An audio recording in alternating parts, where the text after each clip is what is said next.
3 o'clock. Good afternoon, councillors, and welcome to members of the public and officers here this afternoon. I would like to remind you all that this meeting is live on the council's YouTube. It's also a lengthy agenda, councillors, so I'd be grateful if members could keep their contributions to a small amount. Concise, I think, is the technical term, so we can finish at a reasonable time. I'm fairly lucky. I live within about a 2-minute drive from these offices, so within 5 minutes I can be back home with a glass of red, but I think a lot of you will take a lot longer. Before we move into the proceedings this afternoon, a few housekeeping matters that I would like to bring to members and the officers and members of the public attention. I would like to remind members and officers to stand, if they're able, to speak when they're speaking in the chamber. Can I also please remind members that other than the proposer of a motion, any speeches must be limited to 3 minutes and directed to the item or question under discussion.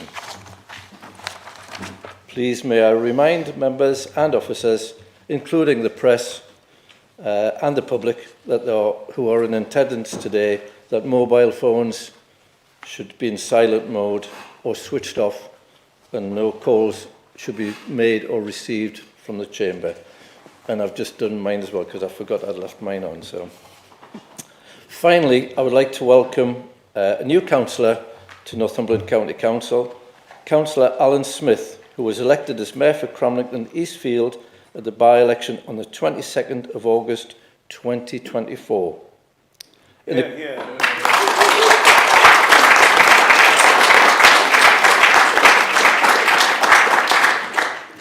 In accordance with the Constitution, we will deal with the formalities on item 13 on the agenda. But for now, welcome Councillor Smith. I hope you, I'm not sure if enjoy is the right word, but I hope it's fulfilling. Item 1 on the agenda, apologies for absence. Karen? We have apologies from councillors Bridget Gallagher, Purvis and Anna Watson. Have we any from the floor, please? I don't see any. I see. Thank you for that. Item 2 on the agenda, minutes of the meeting the County Council held on Wednesday, the 3rd of July 2024, as has been previously circulated. Can we confirm this as a true record, please?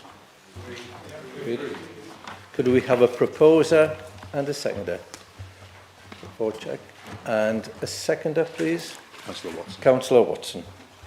Do we need a vote on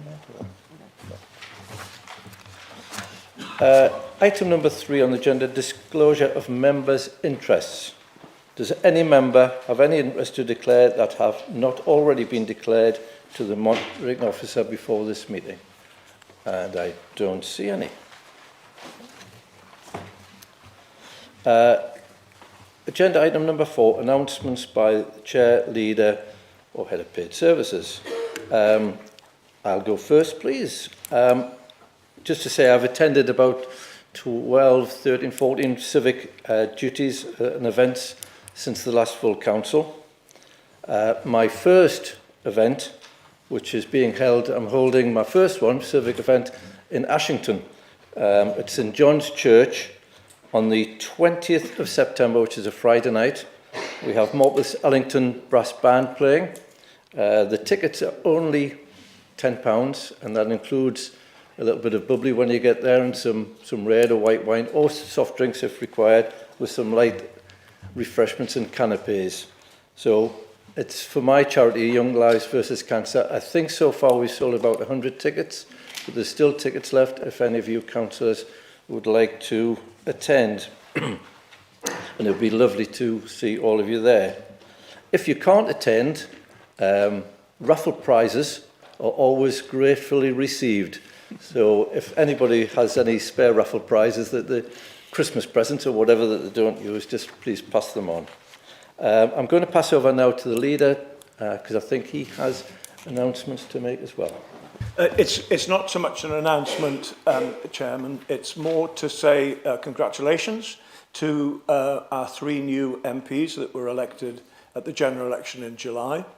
I have written to them all and I've had replies from 2, inviting them to come and meet here, because it's very important that we park politics completely when it comes to dealing with our elected MPs, and that is something that we will do, and I hope that the Chief Executive will join me in those meetings.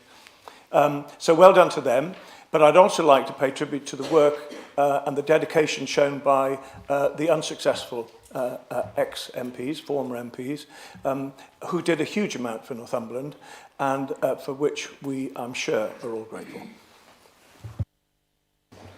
Thank you for that, Councillor Sanson. We move on to agenda item number 5, which is public questions, and I believe we have received no questions from the public. Moving quickly on to agenda item number 6, which is questions from members. Now we have 6 questions submitted. We only have 20 minutes allocated, so if members could be concise and to the point with their questions, and if you have a supplementary, if you could your preamble could be fairly short and relevant to the question, and also to the administration, could they also make their answers to the question and kept to a relatively short period, please. Question 1.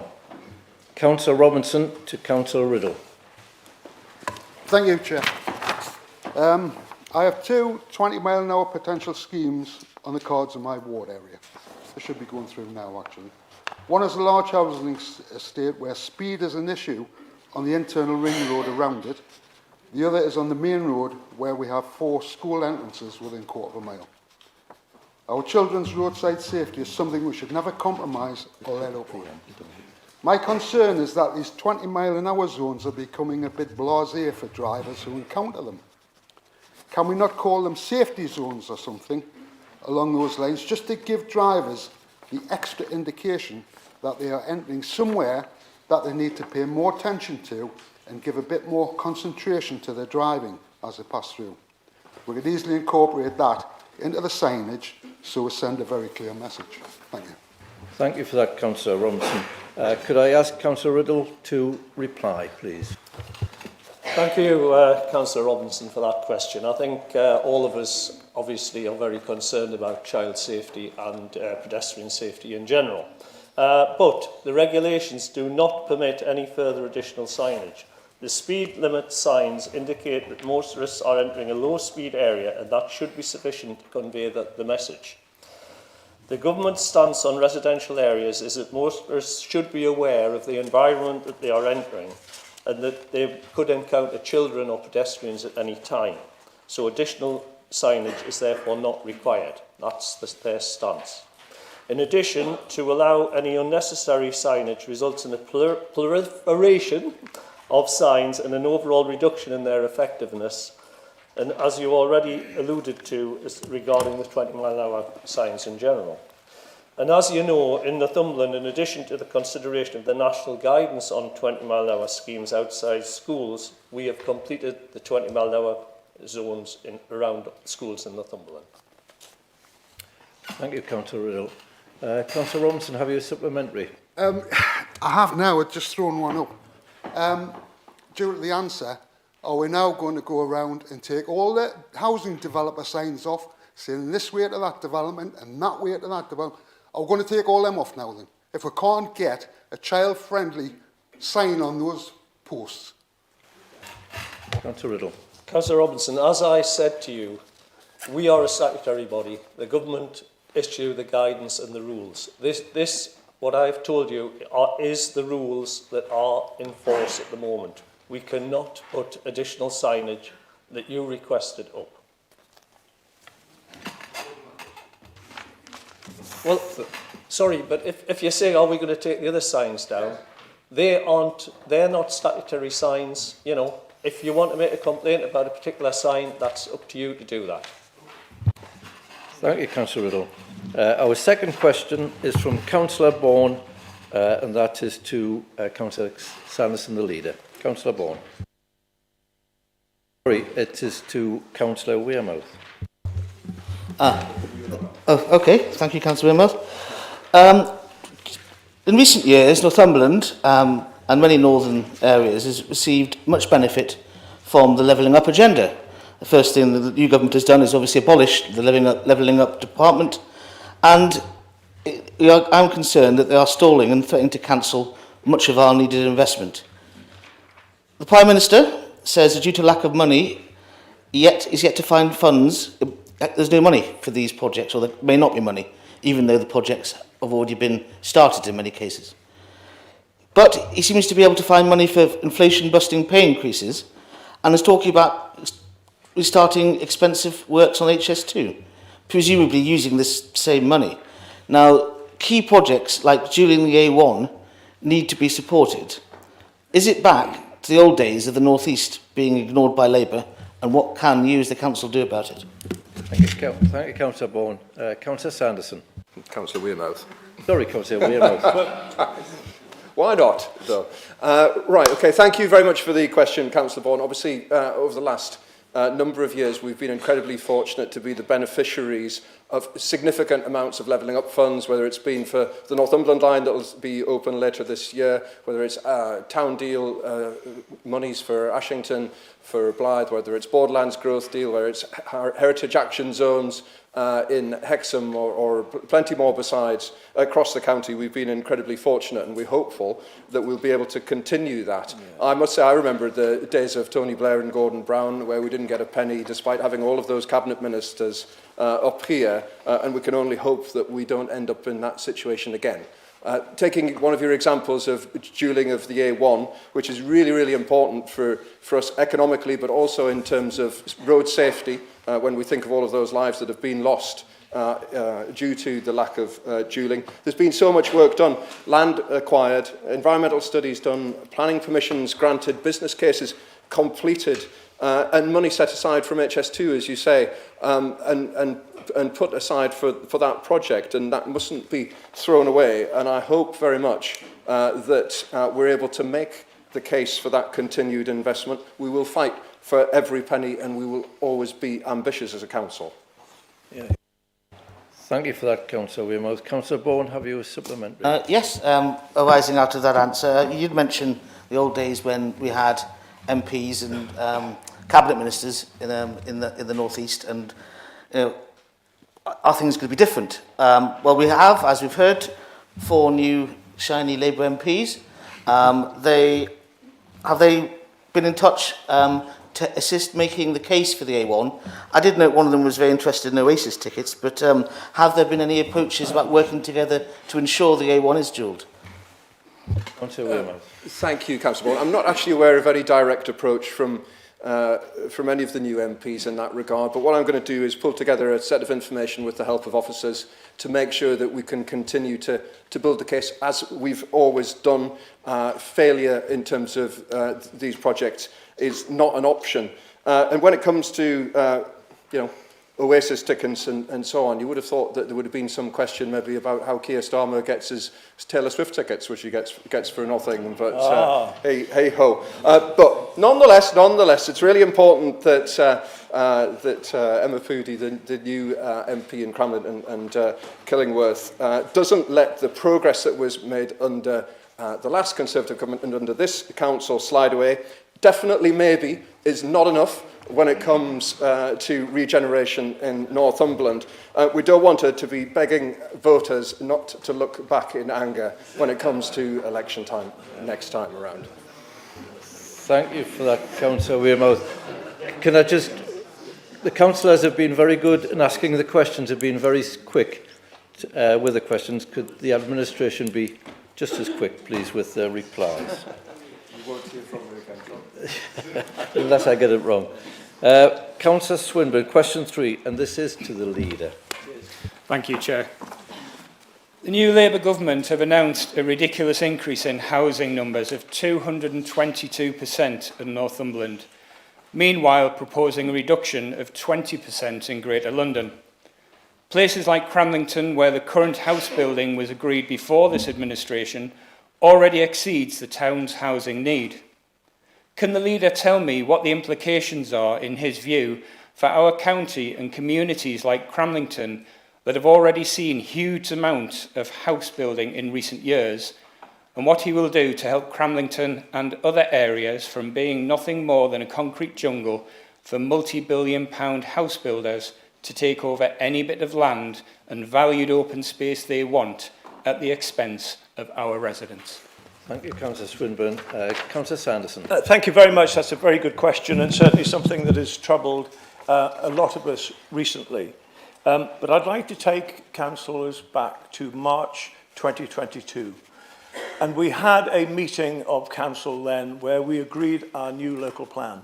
Now, this was a local plan that had started work many years before that, primarily to avoid the indiscriminate development in our county by one or two undesirable developers. So it was very important to have a strong local plan. So we had a presentation from Rob Murphy and from a number of others, and we agreed completely as one that this was a good new local plan. The figures were appropriate, and it was the right thing for Northumberland for the next years ahead of us. And so I was glad for that. I was really pleased that so many agreed this together, because it was the result of a lot of hard work by the previous administration, the Conservative administration, a lot of work by our officers, some of whom were extraordinarily dynamic in the work that they put in, lots of consultation with parish and town councils, with our residents, and above all you as members. So we pulled together this document and went ahead with it as our pathway for the future for development in the county. And interestingly, I'm told that actually we are one of very few councils in England that have made the progress that we've had. So I need to thank you and the officers together. And at the same time, we decided that we would try and build 1,000 affordable homes, and we failed. We've actually built nearly double that figure, and I know that you'll all be really proud about that. Nearly 1,000 affordable homes on the way. So that is really good. Why is it good? Because we need to have homes for everyone in our county. Turning to Home Finder, now one or two random opposition points are made around the fact that there are N,000 people on our Home Finder list and it's growing the whole time. The fact is that Home Finder represents particular needs, and the true element within Home Finder of people who need our help with housing is around 2,200. 2,200. 2,200, Lynn. That's what the figure is. So that's why we mustn't get carried away with these random statements that talk about tens and 20,000 of people. It's not the case. So we know that that target that we set back then was right, and what we are currently on target to achieve is around about 579 new homes a year in Northumberland. What figure do the Labour Party want us to build? 1,750 new homes every year. Just imagine how that would work. How would we manage to build that many houses, and where would we build them? Now, the implications that the questioner has put are huge. They are huge, because it means that over the next 3 years, villages the size of, towns the size of Cramlington, Bedlington, Rossbury, a lot of towns amalgamated together is what we're talking about in terms of new homes. And clearly, it's a ridiculous idea. The implications on the NHS, for example, are huge. The implication on our GPs, on our dentists, on traffic, the loss of green space. You have 1 minute left. Thank you very much. Very good. The loss of green space. Tell me if I'm boring any of you. The loss of green space. School places is very important as well. So, above all, there is no extra funding for any of this and all the social care that we would need to provide, Mr. Chairman. No extra funding. So I put it to you that we knew best when we did this plan. You did, our residents, our officers did, not this government. Thank you for that, Councillor Sanderson. Councillor Swinburne, have you a supplementary? Yes, please, Chair.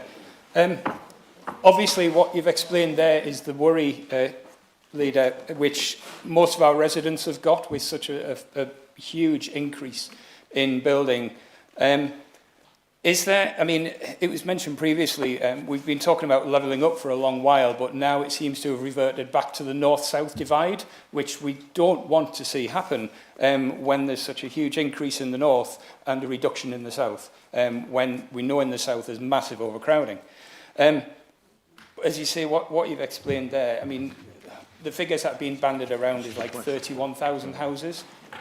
Cramlington isn't 31,000 houses, Councillor Swinburne, 31,000 people. can we have a question, please? Yes, I do, yes. What I want to ask is, with the increase that we've mentioned, has there been any mention of funding to go with it, or would it just be reliance on the current people who live here? And when you've made mention of the local plan, has there been any promise that they will stick to the local plan or override it and just implement what they want in Northumberland? Thanks very much for that question. How long have I got this You time? have 2 minutes. 2 minutes? And the Right. clock is running. First minute coming up. So, 2 questions there. The first one was, will there be any help with funding? No, there won't. So, for example, I mentioned briefly children and adults. Over the last 5 years, we've had to find nearly £60 million more to pay for those services. Now, I've written to the Secretary of State saying we can't go on like this. But can you imagine what extra imposition it would be on our finances if we had to take these many new households with the current funding that we get? And so in terms of the opposition we will make it clear that we cannot build that many houses in Northumberland. We will make it clear in the response to the consultation because we know what's best for this county. Not the government, but us. Thank you for that short answer, Councillor Sanderson.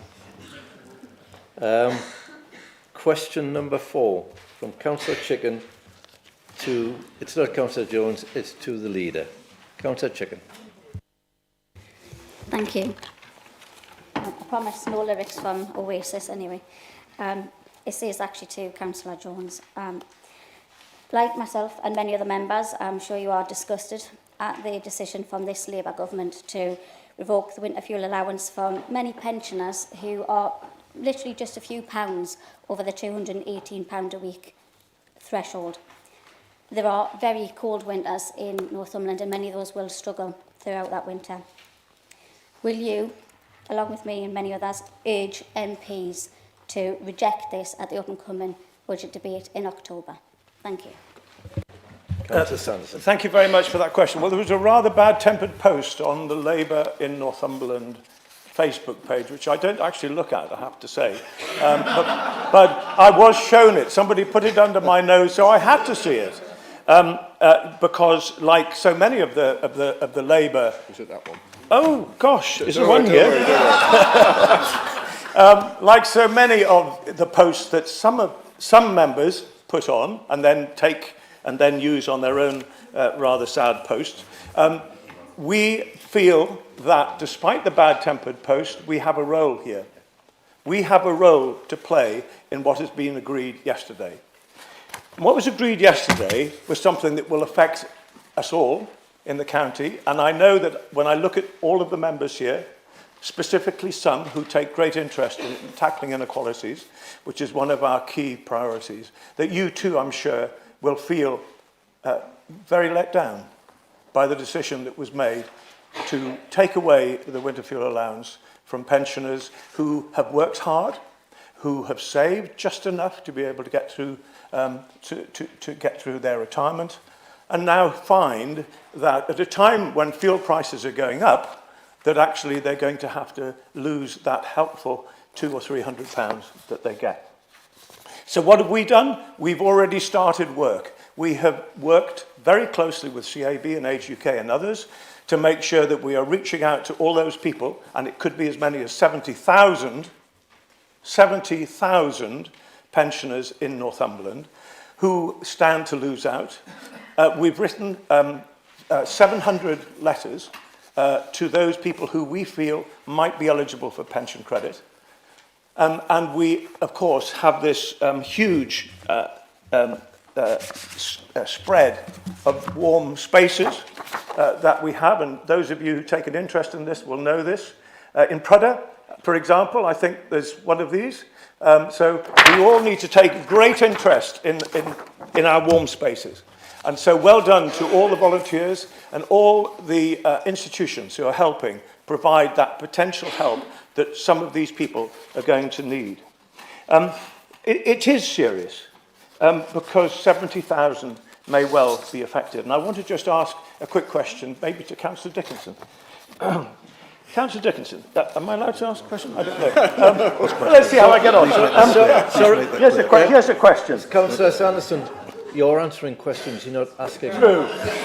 So here's a question, a rhetorical question that said, and here's the quote. Yeah, Councillor Sanderson.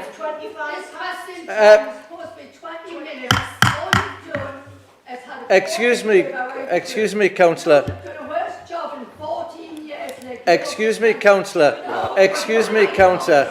Excuse me, Councillor.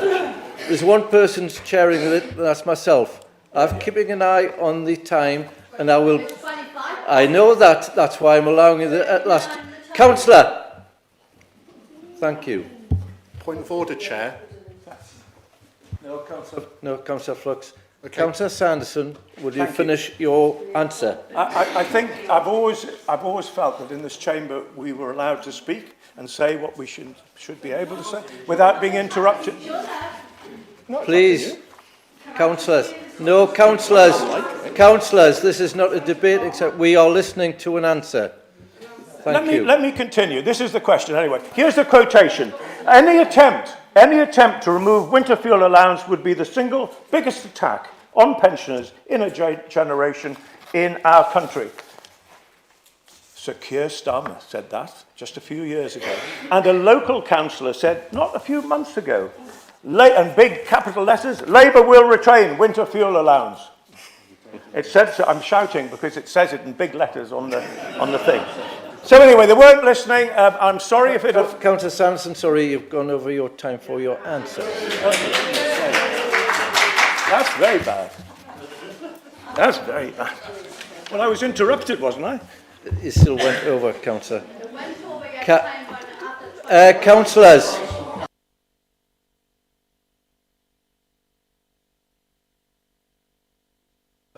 So, you know, the more you shout, the less time it takes, or the more time it takes. Councillor Chicken, do you want to ask a supplementary? Right, councillors, we have gone over the 20 minutes, but because the administration has, excuse me, given long answers, which quite rightly, I'm going to allow the last two questions to be given. Question 5 is from Councillor Taylor. Thank you, Chair. This question comes from, it follows another application for another children's home in Bedlington. And I was recently asked why Northumbrian foster carers are paid less than surrounding counterparts, with NCC paying, allegedly, £67 per week less than South Tyneside, £125 per week less than Cumberland, and £47 lower than the Borders. I understand that this is causing a reduction in foster carers, and what plans, if any, are there to encourage people back into this much-needed facility for the children in the county, and how much are we spending on private agencies to plug the gap, please? Thank you. Thank you. And your question is to Councillor Renner-Thompson. Thank you. Thank you very much, Councillor Taylor, and you'll have all had emails from the Foster Care Workers Union, as have I, and I was fortunate enough to meet them in the chamber here on the 7th of August and receive that petition that they were talking about in their email. So foster carers are of crucial importance to us all, as we know, and we have great admiration for them. The work they do is second to none. They do recognise that money isn't everything. Our own surveys, they come back and say that the support they get from the County Council is very good. And of course, Your back of the head is on the screen, so, but if you want to talk... Which way would you like me to spin? Address the chair. Well, I would like to look at the questioner, but anyway.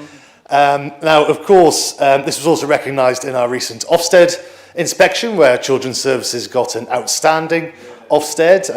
Now, they said in their points that our foster carers are well supported with access to support groups, training, access to networks with other foster families. So it's not just about money, but we do recognise that there is an issue with our payments in Northumberland.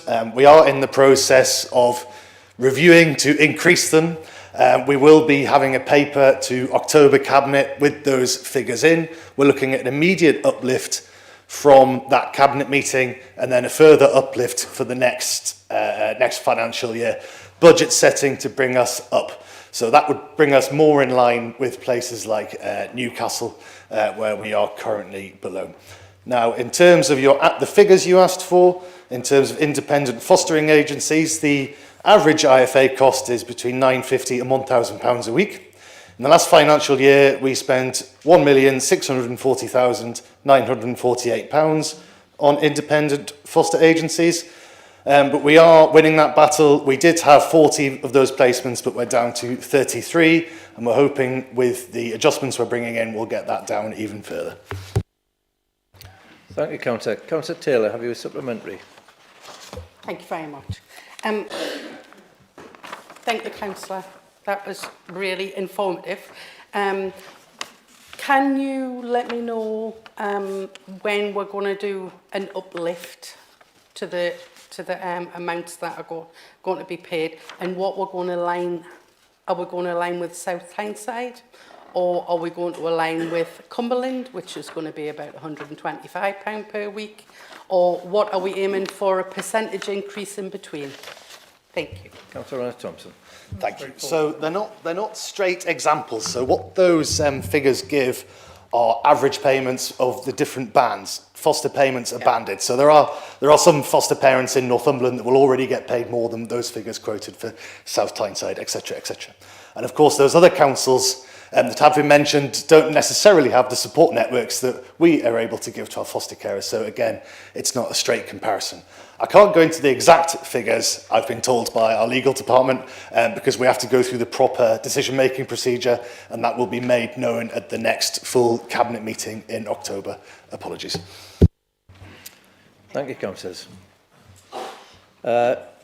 Right, we now move on to agenda item number... Last question. Question over the page. Yes, I did. Sorry, Councillor Hill.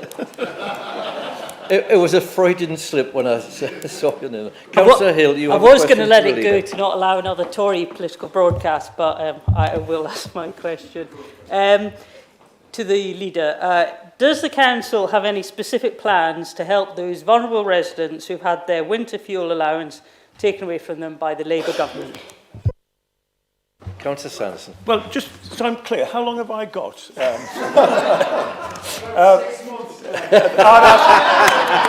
Very good. 5 minutes, Councillor Sanderson, but hopefully you won't need that. I'll get you for that one. Okay, so seriously, it is a serious question, well put, and I know the people in Berwick, those people that I've described before, who are not eligible for pension credit, but who aren't rich, those are in the region of 70,000, and I'm quite sure a percentage of those will live in Berwick, so you're right to raise this question. I think the key point in all of this that I don't understand, and it's possible that I can have this explained to me, what I can't understand is this. When the Labour government said that it was a very difficult decision to cut this, how was it not a very difficult decision to award £600 million to junior doctors and a settlement that we will all pay for every time we go on a train to allow train drivers to have £80,000 for a 4-day week. Now, that's not what I just don't understand how one is okay and hitting pensioners is okay as well. I just don't understand it.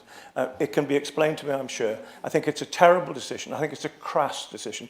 And I think the reaction I've had from here today shows that a number of members are deeply embarrassed by this, and I don't blame them. And I hope very much we'll all work together to put pressure on the Labour government to change their mind when it comes to the budget. Thank you, Councillor Sanson.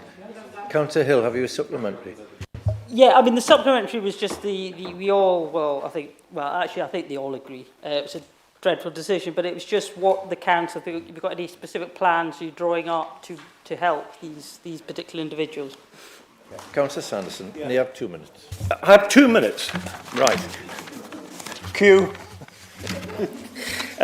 Right, so there is an answer from officers, which is we are working ahead of what government are asking us to do, which I've said before.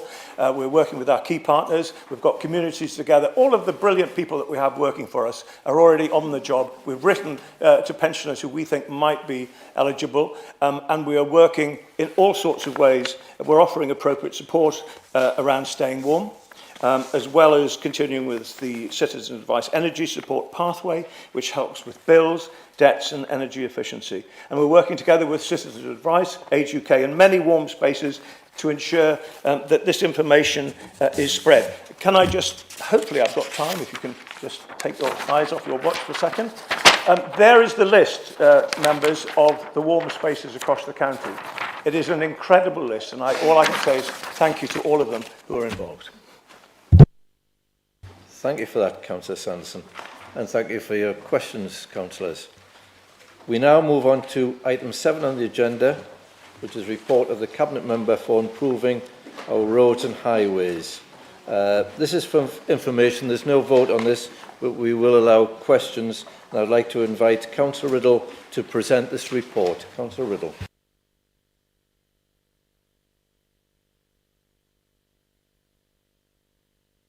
Report of this meeting. It doesn't seem very long since the last one, actually, but never mind. I'm delighted to say that this report is absolutely full of achievements. And colleagues will be pleased to hear that I'm not going to go through this report line by line as I did last time. In fact, I'll be brief because I'm certain members from all parties will be keen to ask questions and to express their best wishes to our excellent staff and, of course, congratulate this administration on the record of what we've achieved.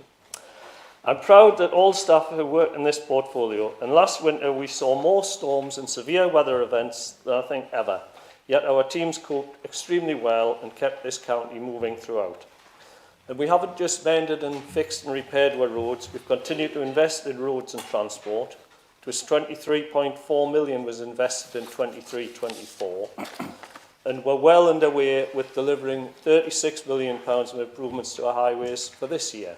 That includes 5.7 million to fix potholes and other road repairs. This summer, despite the very wet weather, our workforce have undertaken the surface dressing programme in-house, and we've surface dressed more than 50 miles of the network, which I think is a great effort. And I'm extremely pleased with the lock chip method that we're using as well. I think it looks really good and long-lasting. I'm pleased to report we've also got to grips with some of the long-term and more complex issues on our roads, and it's particularly great news for people in the Rothbury and Coatwood Valley area with the Todstead landslip repair, hopefully fixed forever. And that one came in under budget, so that was really good. We're also custodians to the much-loved historic parts of our transport network, and this summer saw the celebration of the 400th anniversary of the Berwick Road Bridge. And all I say is it must have been a Conservative administration that built that bridge originally because it stood the test of time. Yeah. But more seriously, a very special thanks to the Friends of the Bridge who organised the recent event and to commemorate the 400th anniversary. We will continue to be innovative, and we've recently undertaken a trial of a product called Elastomat, which is a resin and chopped up rubber car tyre type material. It's durable and eco-friendly, and it's 69% recycled material. I recently visited and had a bit of chat with the guys and girls that were doing the work in some of the estate roads. This is particularly suited to areas of estate roads where they're not maybe actionable defects, but they are things that need surface improvement.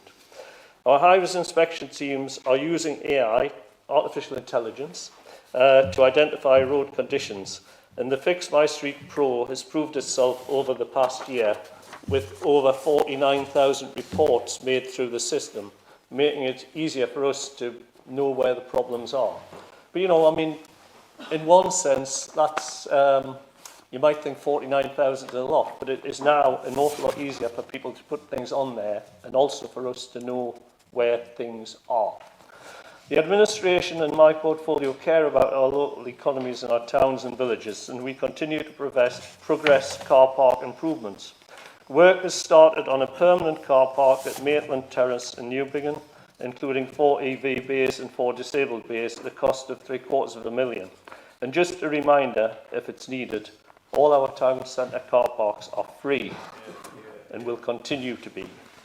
We also care about sustainable travel. We've completed the Ponteland to Callerton walking, wheeling and cycling route, and in May 24 work began on the North Seaton Road scheme in Ashington.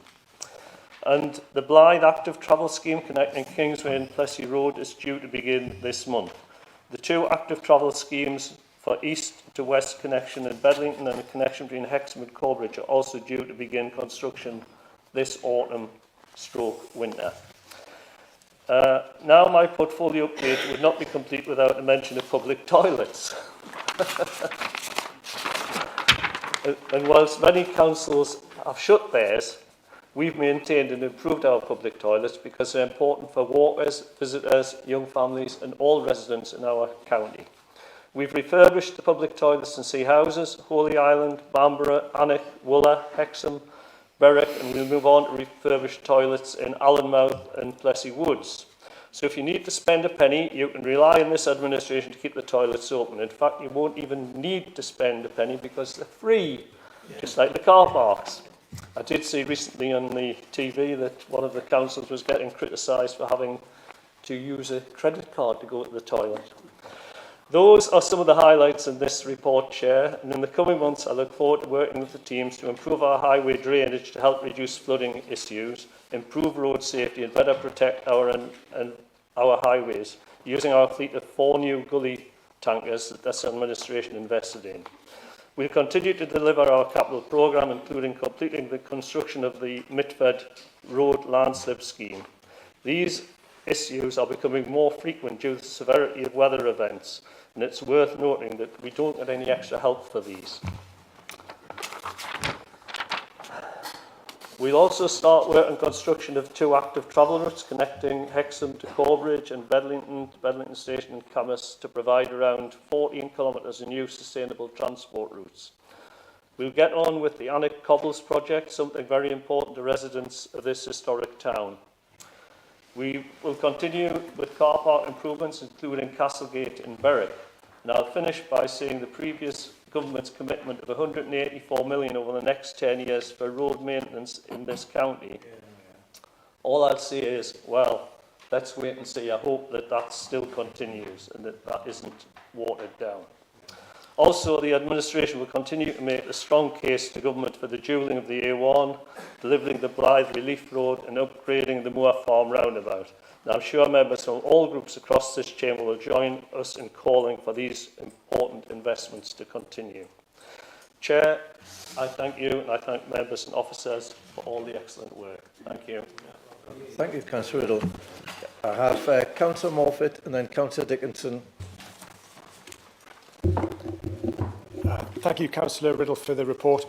It's great to read that we're using safe passing signage to improve road safety for cyclists and horse riders. But I've been asking for safe passing for cyclist signs for a location in my ward since 2021. Could we possibly have a chat about that after the meeting? I'd also like to speak to you about getting some litter picking done on main roads in my ward, such as the A68 and the A6079. Councillor Riddle.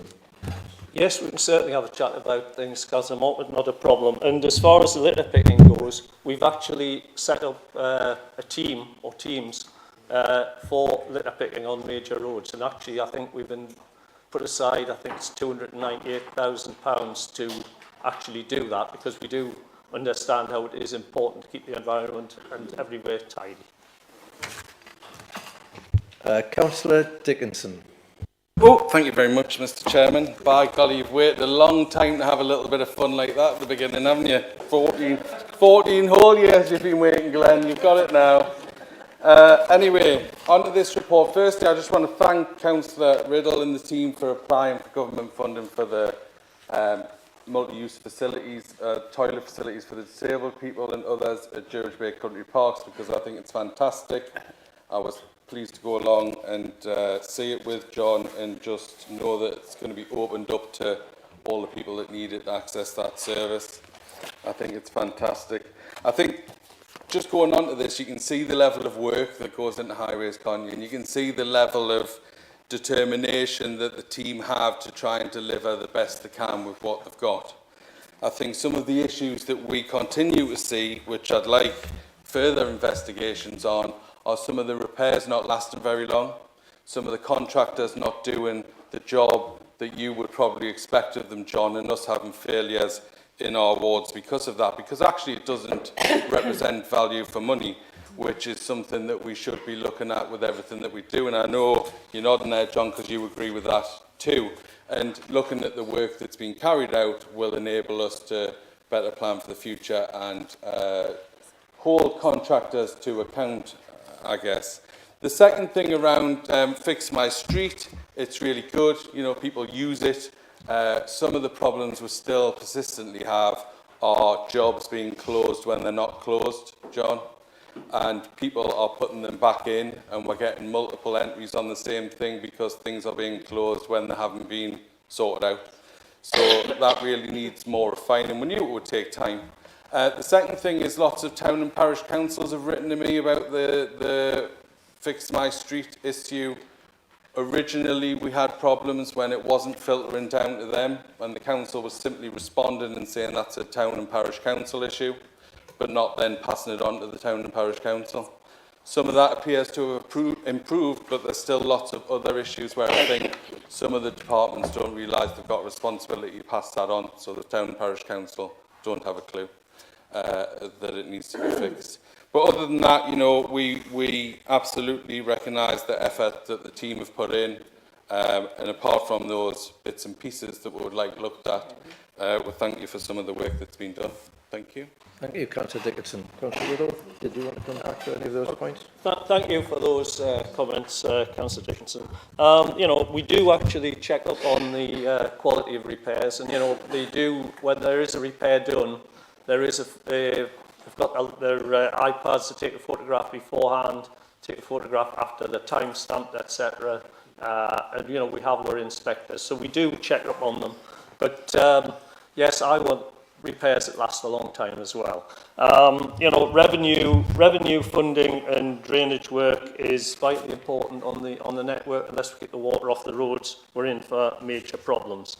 But you know, I can't let it go without reminding that during your last administration, your administration removed almost £2 million from the revenue budget of highways, and at that time the revenue budget was 6,138,000.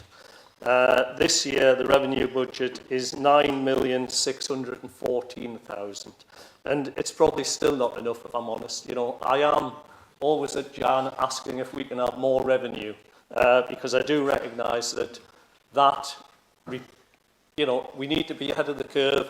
We are making great progress with pothole repairs. They did peak at, I think, 2,400 reports in 1 month.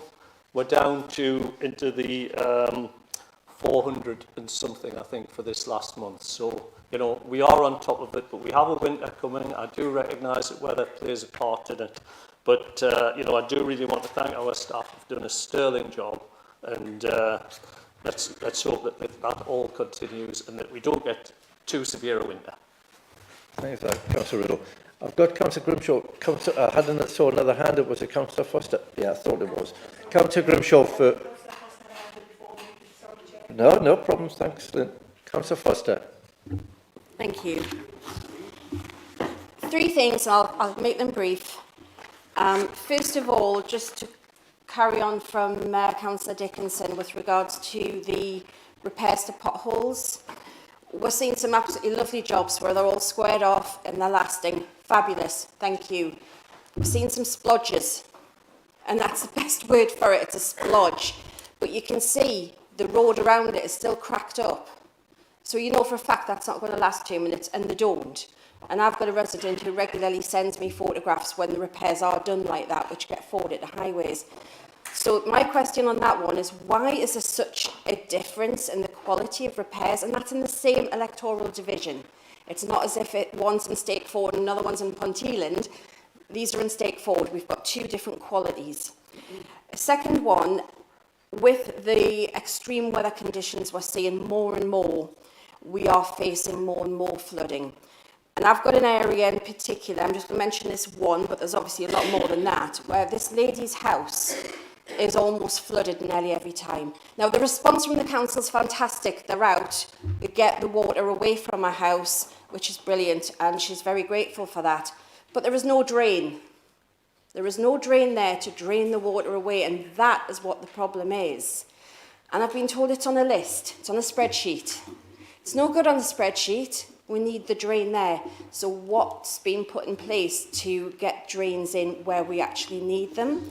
And thirdly, if I go to page 30, item 9.6, the very end is about the trialling of average speed cameras, something I've been asking for a long, long time, because we all have wards with speeding issues.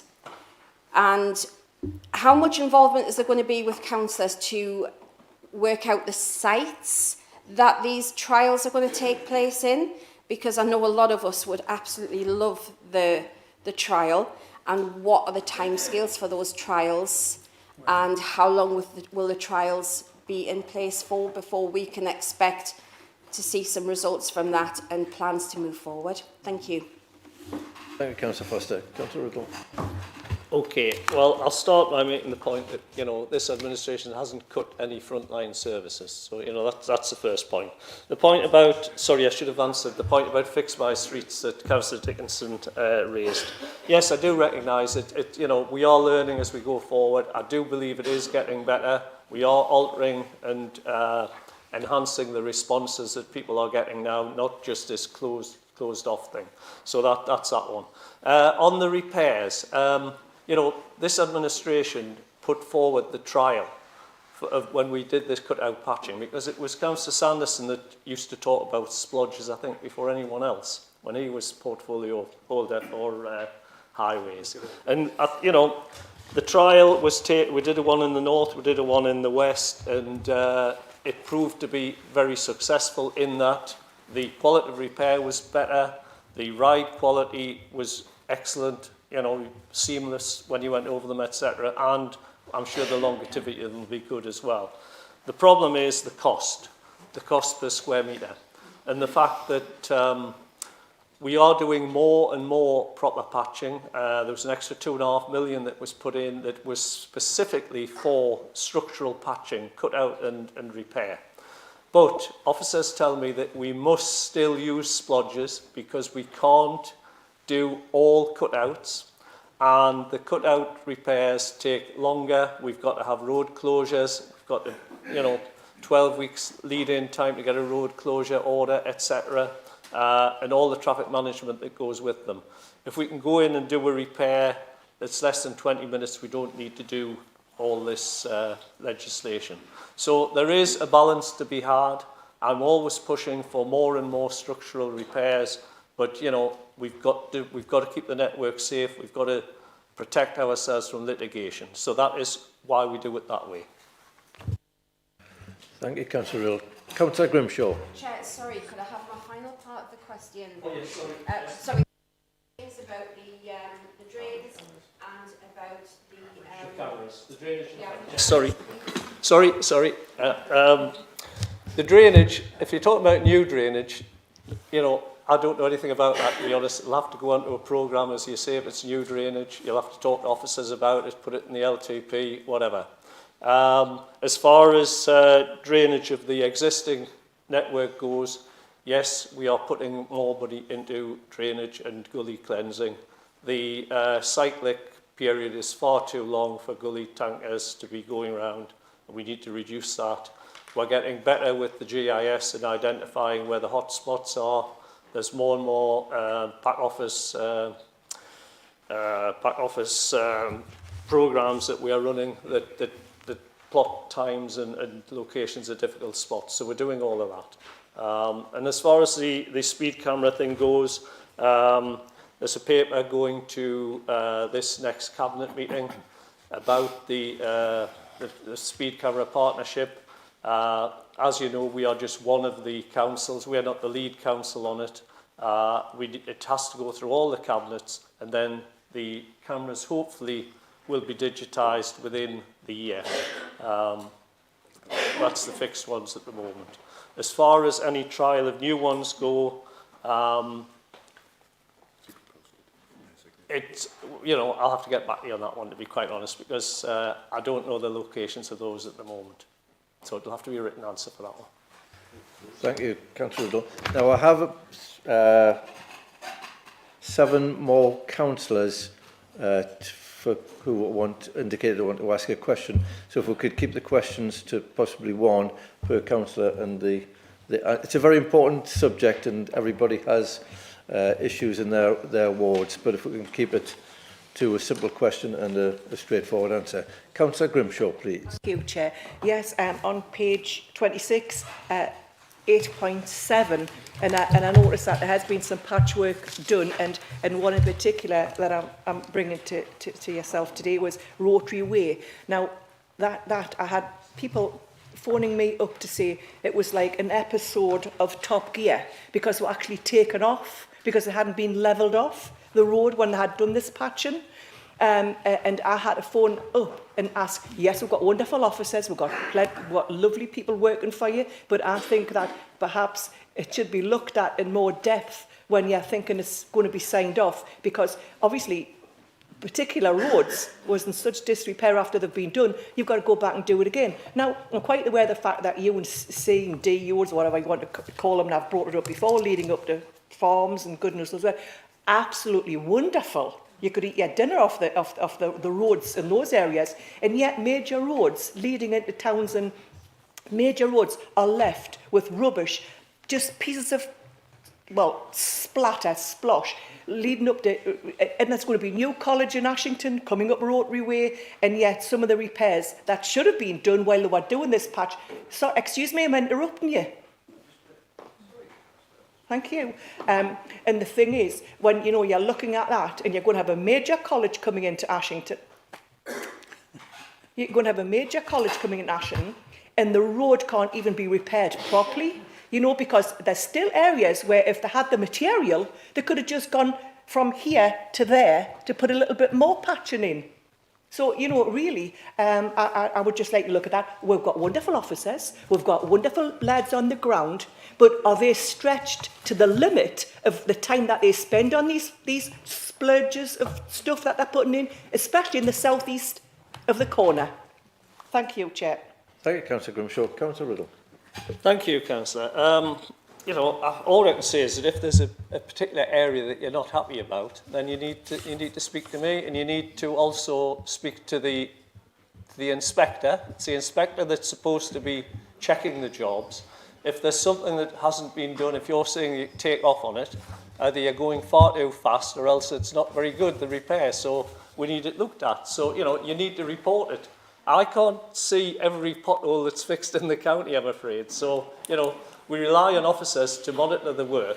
And I'm sure that, 99.9% of the time, there's never a problem. But, you do occasionally get material going off, and it gets semi-hard, and, they try to use it, and it's not satisfactory. That can happen on the odd occasion. But, no, we need to know about them. So, thank you.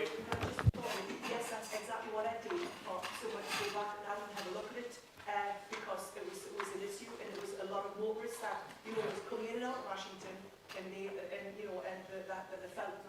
been done properly in advance. Thanks, Councillor Grimshaw. Thank you. Councillor Hill. Thank you, Chair. 3 quick fire point questions. The first is, I think it is fair to say, in a comparison, our Highways Department does well. So if you speak to councillors across the country and visit other parts of the country, and these are areas that aren't as sparsely populated as ours, I think and people might say all local government's poor and the government needs to give it more money, but as a comparison, our Highways Department does well compared to other councils. My second point is a sort of interest from a policy point of view. Me and Councillor Hunter visited Tweedmouth Industrial Estate recently, and they said for years and years nothing's been done on the pathways. And they did make a fair point, the amount that they pay on business rates. You know, it's got Simpsons Malt, for example, and other big employers. And just how does it work? Because I know the council gets half of business rates, but how does that work in terms of maintenance? And NCC does own the area around that, and they've had nothing, next to nothing, for a couple of decades. And my final point is, as I raised a few months ago, there was an issue, and you might argue about the amount, but there was a significant amount of tar that was wasted and not used to fill potholes. So I just wondered what progress has been made on that. Thank you, Councillor Hill. Councillor Riddle. Okay, well, we don't allocate money according to how much people pay in rates, so, you know, it just goes into the pot. As far as the wasted tar issue that you alluded to, Councillor Hill, you know, I think the answer was that we recycled it. We've got the recycling facility at Powburn.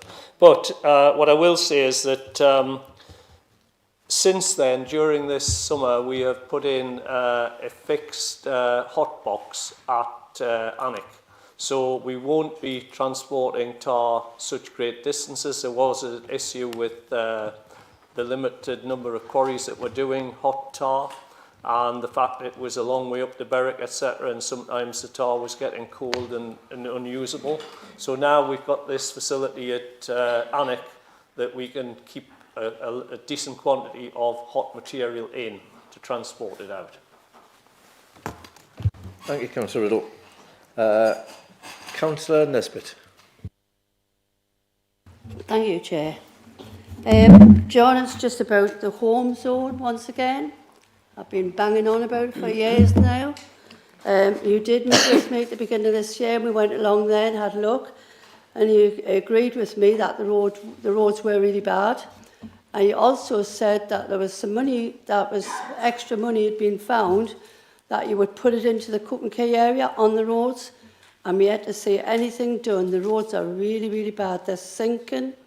The trees are actually bringing the roots to the roots. They said they would never, I mean, this wasn't through your administration, but the roots and the trees are actually, they were supposed to be easy maintenance, but that, obviously they're not.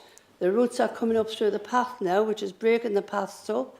So I'm having to have them repaired all the time. The bollards are falling out. It is an absolute state. It does need some looking into and doing something with it. It's a disgrace now. I mean, you did Gattaca Street, that's great. And Madison Street, looked lovely. But you did have to go back and have a look at that because the roads started coming up again, which I believe you went down after you left us. But the rest of it, it's just a total mess. The roads are they're a disgrace. There's nothing getting done to them unless I put money in to have bits repaired. And it's not good enough, thank you. Thank you, Councillor Nesbitt. Councillor Riddle. Thank you, Councillor Nesbitt. Yes, we did go around and we did look right enough. I think 3 of us walked around. We did see some areas that I agreed were actionable defects. I know that those were passed on, so I would imagine they will be in the work programme. I'm sorry if they haven't been done yet, but I'm sure some of them, not all of them will be actionable, but they were going to be looked at by an inspector, and I would imagine that should be work in progress. Thank you for that. Thank you, Councillor Riddle. Councillor Cartier. Hi. Before I start, I want to echo that I hate them streets. They are the worst streets in Blythe, honestly. And I drive up and down them all the time, and every time I say, are you not going to get these streets done? Yeah. Anyway, my question is regarding the cycle tracks, John. I'm a really keen cyclist and I like Blythe's got some wonderful cycle paths, right? However, we have a town forum meeting every couple of months in Blythe. And the plan is to put a cycle track down Cupboard Road in Blythe, one of the most polluted roads in Blythe, which I've told them. One of the most congested roads in Blythe, which I've said. They're actually going to narrow the road to put the cycle track down there on the most polluted road that not a lot of cyclists would use anyway, because we have cycle route 1 just at the back of the factories, just away from Cupboard Road. Now, I understand the reasoning why they want to put one up Cupboard Road, so it's quick access to the railway station for people coming out of Blythe using the bike to the railway line, but it's actually in a really bad place. The thing is, right, not all cyclists will use a cycle path. I will, but some of them won't. So you're narrowing the road, you're going to have cycles on the road, going to make the congestion even worse because now you have to give so many feet between a cyclist and a car when they pass. You're actually going to make Cupboard Road even more of a nightmare than what it is now. But at the town forum meeting, people aren't listening to what I'm saying. And I really think you should perhaps relook at this properly, because you're going to make a situation on Cupboard Road much worse than what it is now for traffic congestion. And it's to me, it's a lot of money wasted for putting something in the wrong place. That's right. Do you know what I mean? I really, really feel it needs looking at. And I cycle all the time. And I'm telling you now, there's no way I would ever cycle up Cupboard Road on a cycle path, because it absolutely stinks with petrol fumes. Thanks for that, Councillor. Councillor Riddle. Thank you, Councillor Carney. I think this one actually falls outside my portfolio, because I think it's a regen project that's on the go there. So we'll have to get you a written reply to that one, Eileen. And, you know, I appreciate you've got the local knowledge, but, you know, it'll have to be a written reply. Thank you. Thank you for that. Councillor Dale. Thank you very much. First of all, can I just say thank you, John, for the excellent report. There's bits I'd like to raise in the report. But first of all, what I would like also to say is thank you very much to the Scrutiny Committee. I've gone on and on and on about problems with highways, roads, pots and gullies for years and years. And now we've had 2 meetings held with the Scrutiny Committee, and where we were able to discuss fully all about highways, regen, the whole lot. And it took 2 long meetings, and we actually learnt a lot. We also learnt the massive, massive issues that are out there, whether it be with storms or with wear and tear, with ageing gullies, ageing goodness knows what. And actually the amount of money that's required looking forward. But everybody understand, and I thank you everybody who, you know, I know Councillor Mays has supported strongly and Councillor Oliver to actually get that work done under scrutiny. The big thing was, it came out, is we don't need more capital, we need revenue. All the way through. And as I said, the council, I know we had hopefully some money coming, that was coming beforehand from the previous government. However, I will have to say the amount of money that's been taken out of this council since 2008 Councillor Dill, is there a enormous. question for Councillor Riddle, yes, please? Sorry, I'm just saying that point because I think it has to be addressed, because that's part of the problem. But what I would like to say is on the page, bottom 26, we've got the land drainage and flood responsibilities and land agent responsibilities, verges, hedges and tree road documents. These originally came to the council, or we looked at in 2016, and we've now got them to have a look at. The big thing is, and I think this is the important thing, is that what you haven't got is you've got landowners' responsibilities, which I think is excellent. It should have been done a long time ago. Councillor Dill, can we have a question, please? Yes, what you've missed out is the water courses. We've got water courses all over. The riparian owners have a responsibility, as do the county council, who are... Can we have a question, please, Councillor Dale? Could you ask and add that in, please? And look at it, because it's severely a problem. Secondly, what I would like to also say is, I'm Councillor sorry, your markets, I'm going to ask them a question. Quick question, Councillor Dale. Well, we are moving on. We're celebrating the 25th anniversary of the Farmers Market at the end of December. That's something that Councillor three of us Dale. started in 2000. Will you come along? Councillor Dale, can you... Thank you. Councillor Riddle, I'm not sure if there's a question there. The additional watercourse, I thought under the drainage, I thought we actually had that in, Councillor Dale, but we haven't, and I'll ask officers to have a look at that. I think the reason it's taken so long Dale, can you let is... the Councillor finish, please? You alluded to the fact that, you know, these things have been around for a long time, these bits of paper, but we haven't been publishing them and pushing them. But, you know, the fact that we've had such severe weather events, we really need to draw not just farmers' attention to this, but, you know, property owners as well. It's not just farmers here. So, you know, that's... And the other, I think you were trying to invite me along to the farmers' market thing. I don't... If you can send me the date, if I'm free, I will come. Thank you. Thanks for that, Councillor. Right, we have 3 more, and that's it. Can we keep it to a simple question, please? Councillor Seymour. Thank you, Chair. I almost forgot my question. There's been so many. I'm not surprised. Actually, it really, what it is, it's just I wanted to give a compliment to the council for the team, actually, for the work that they did in Berwick in scheduling. And can we have a question as well, Councillor Seymour, as well, please? Sorry? A question as well, please. So that the community could have their 400-year celebration, because this is a special bridge, the Stewart Bridge, and they were delighted that the team scheduled their phasing from phase 2 to phase 3 to allow for this celebration. And it's really just a compliment. I was just made it clear. Thanks for that, Councillor Seymour. Councillor Ferris. I'll respond briefly, because I did thank the committee, but also there was an awful lot of volunteers there as well. So, you know, we should extend our thanks to them as well, Councillor Seymour. Thank you for that, Councillor Riddle. Thank you. I will keep it quick.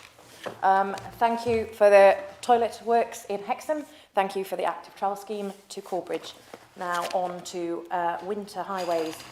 I have a problem, yes, I did have a problem in one of my estates, my new estates in Hexham East, and it's about highways adoption. So they've been in there since 2017, the residents. It's now 2024. I finally have a date for the start of the road adoption process for next May. Since then, these taxpayers have been without drainage. I beg for gritting. There's been a lot of prodding done. Thank you for the lighting that's been connected this July, finally. I'm just wondering if there's any way, with all the house building that's promised, we can start speeding up the road adoption process, please. Councillor Riddle. I'm afraid that's a legal issue, not a sort of portfolio holders issue. You know, it'll be to do with the developer, the planning permissions, and the fact of when things are finished, that's when the roads are adopted and all of this carry on. So it's not something that I would be dealing with, I'm afraid, Councillor. Thank you, Councillor Riddle. And last but no means least, Councillor Mather. Thanks, Chair. And a quick question. I'm surprised by starting that the Leader of the Opposition thinks we're enjoying this. I tell you, there's a lot of residents at home not enjoying today. I've been quite critical about the Highways Department and how we've been doing our works over a period of time with the extra pressures that we've had with the weather. I would like to thank them by the action that they have taken and the way their management in the north has changed and how proactive they're being and the quality of repairs that they're now doing.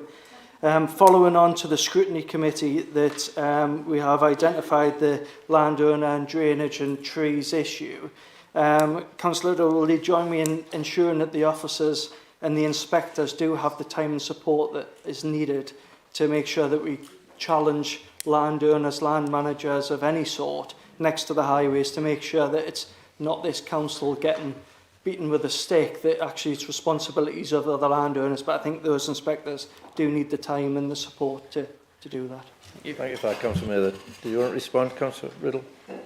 Right, Councillor Mather, I can assure you that Paul Jones and I have had discussions about this, and you know, we will try to do things in a friendly manner to start with, but if things don't happen, we will come down hard on people.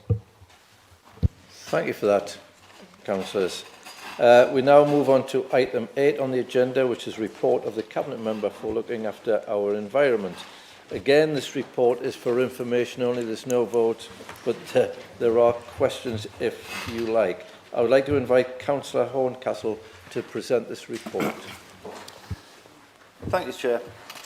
Like John said, it's a pleasure to introduce this annual report looking after our environment to our fellow members. But I'm going to be even briefer than John, because you've got the report, pages 33 to 46, and I'm sure you've all read it. But I'm just going to make 3 main points. Firstly, this administration cares passionately about our local environment. That is why we agreed an environment policy last year, and we put an extra £1 million behind delivering its aims. We are now up to 13 green flags in our fantastic parks, and we're aiming for 14 next year. And we're delivering 13 park improvements as part of the QE2 memorial schemes in the parks. Moving ahead, we are continuing that investment in our parks because our residents love their parks, and so do we. We know how important they are. Our performance figures show our county is a clean and tidy place, as it should be. Fly tipping is generally low, apart from a couple of hotspots. And we're on to them with an action plan, including getting even tougher on people who fly tip. And I want to thank all the volunteers who are out there, out and about, doing their bit in their local communities. This council will continue to support you to make the most of your local environments. For example, giving out 43,000 free trees over the past 3 years. Secondly, I want to say a big thank you to the team on waste and recycling. They've worked hard to increase the recycling rate at our network of 13 household waste recovery centres to over 66%, increasing our overall household waste recycling and composting rate to over 35%, and reducing the amount of non-recyclable waste being sent for disposal to landfill to a record low of only 4%. That's not easy to achieve. Waste and recycling is a complex business, and a lot of things need to slot into place, but we are making progress. And that will continue to be a main area of focus for this portfolio through things like our glass and food waste trials. And my third main point is this administration cares about residents having decent homes. We've delivered 298 affordable homes in the past 2 years, with another 929 in the pipeline with planning permission. Our housing maintenance continues to be effective. We carried out 32,000 repairs to the council homes, with 1,877 council homes receiving £10 million of improvements during 2023-24. This includes kitchen, bathroom, electrical, roofing and heating upgrades. We're a caring landlord. The Working Homes Employability Project saw 133 tenants referred and 44 find permanent employment, and our armed forces outreach workers dealt with 248 referrals from current or ex-forces personnel for help and support around the housing, with 63 being rehoused into accommodation that met their needs. We build affordable homes and maintain decent homes, but we also care about our tenants, and we do all this without cuts to frontline services. So there are the 3 main points, Chair, and just like John, I'd like to finish by thanking all the officers and the workforce involved in this. There's a massive team out there. They're doing a fantastic job. They're wonderful people to work with. Thank you. Thank you, Councillor Horncastle. Councillor Morfitt. Thank you, and thank you for a very interesting report. There's not very much about flood prevention, and when you presented your report last year, you agreed to consider the possibility of doing more to slow the flow of floodwater at a landscape scale. I'm just wondering if you've had a chance to consider that yet, and whether you'd be willing to consider meeting with the Green Party group to discuss the possibilities. What was that last sentence? Sorry, Councillor. Wondering whether you've had a chance to consider the what we could do to slow the flow of floodwater at a landscape scale, and whether you'd be willing to meet with Martin and myself to discuss the possibilities. Have you got any specific examples you want to give me? Not now, but afterwards? Plenty. You've obviously talked about something in your division. Yeah. Yeah, well, the best thing to do is come to me, email me after this with specifics so I can get back to you on that. Will do. Thank you. Thank you, Councillor. Councillor Cartier. Hi, Colin, it's me. First of all, it's on page 43 and it's 8.13, right? And it's regarding the Ridley Park entrance. Now, I've got a volunteer group there called the Friends of Ridley Park, and we've raised, through a lot of hard work, absolutely thousands and thousands of pounds towards this entrance. And it seems as if it's taken years to get anything done. We've worked really hard with the local school, and the children actually had designed the gates. We've worked with a world-known, well-renowned iron worker, artist, who supported us throughout this time. He's worked with the children as well. The last I heard, it was in the procurement process. Now, we've paid for the planning for this entrance to be done, and all this is our little voluntary group in Blythe, who helped look after Ridley Park. What I'm asking you to do, Colin, is actually chase this up, because it's just taken far too long. We've seen as if it's been on years and years and years, and funders don't always want to wait years to see some work come to fruition. So I'd really appreciate your help chasing this through, if you can, please. Yeah, we talk Councillor Horncastle. I talk about these gates every week. Sorry? I talk about these gates every week with Paul Jones, and from what I can gather, they're on the way, so you shouldn't be too long in getting them. It's a fantastic idea. We keep hearing that, though, and I haven't got a date. Get a date off and pin them down, if you can. Well, I'll be speaking to him again very soon, so yes, I'll come back to you with a very, very, not specific, but a date when they should be installed. Thank you. And one thing I forgot to say in that report about our parks is, Councillor Robinson, your climbing rocks should be in place in the next month or two.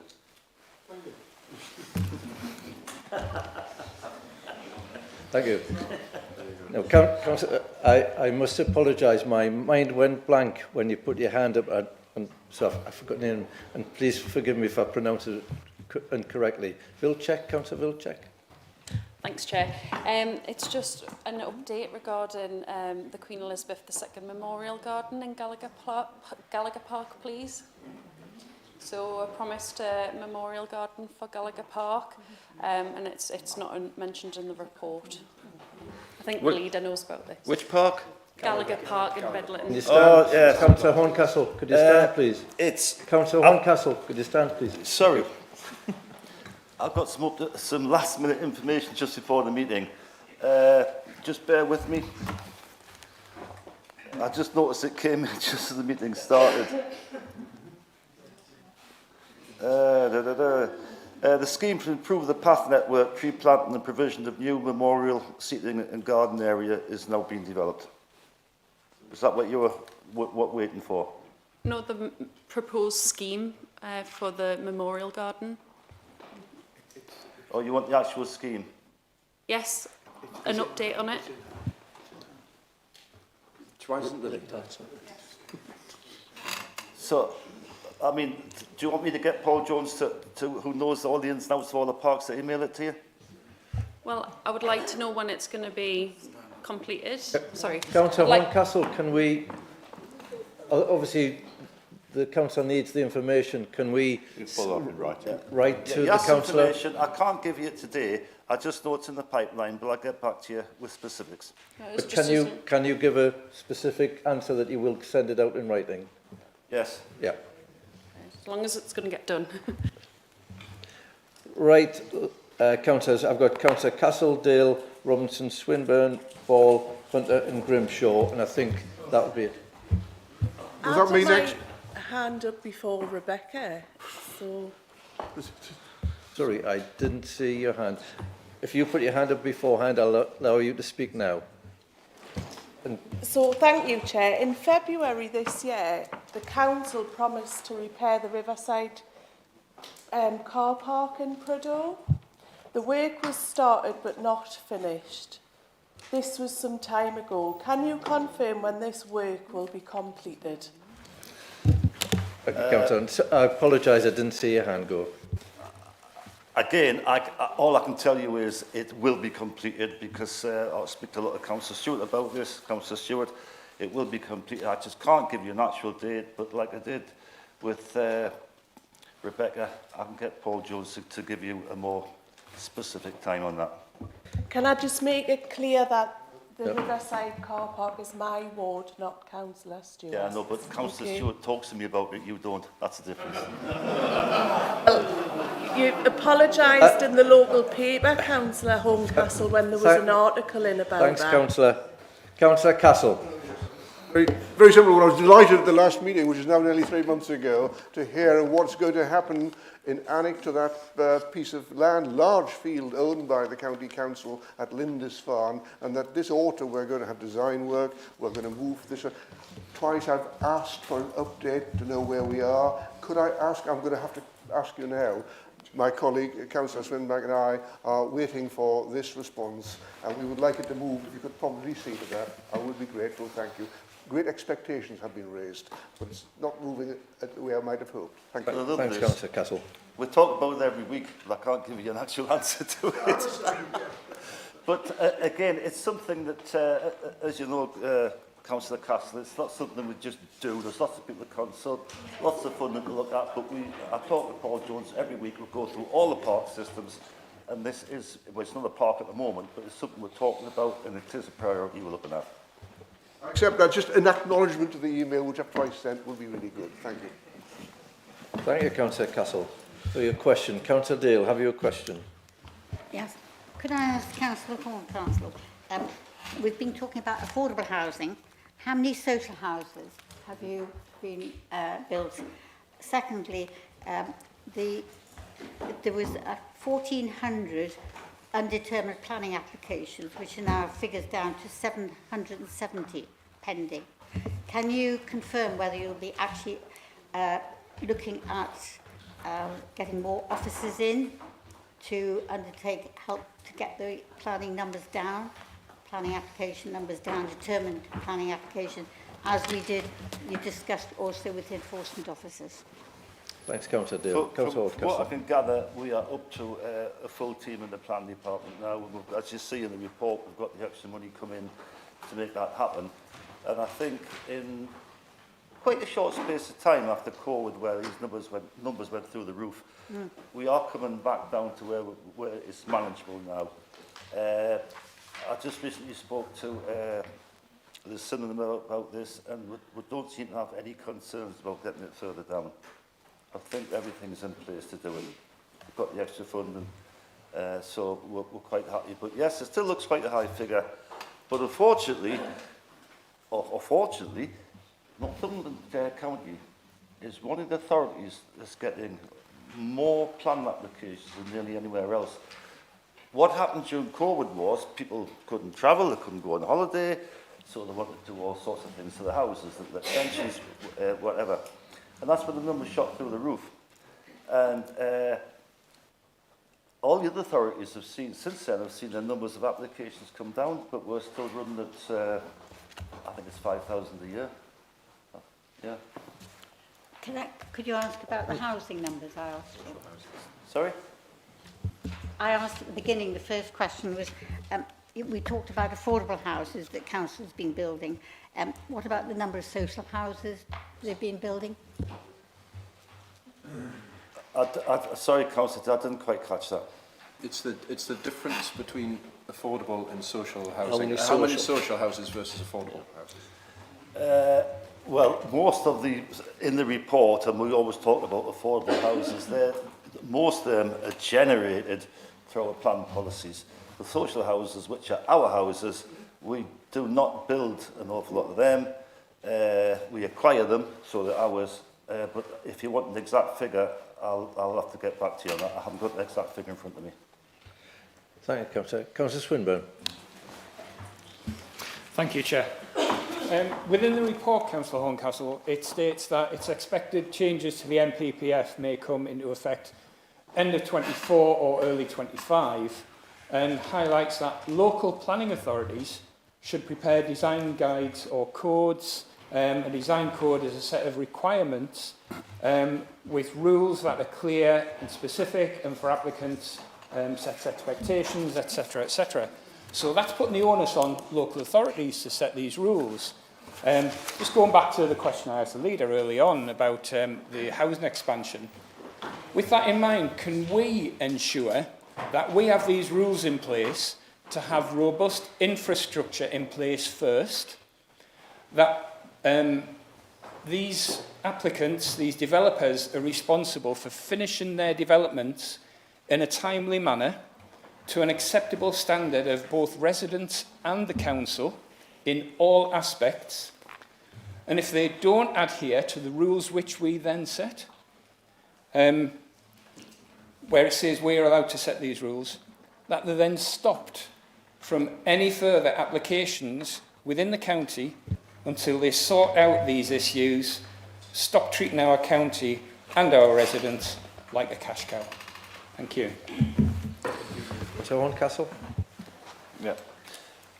Getting back to the first point about your design, it's something we've been working on in the planning department for the past 2 or 3 years, and we adopt now a new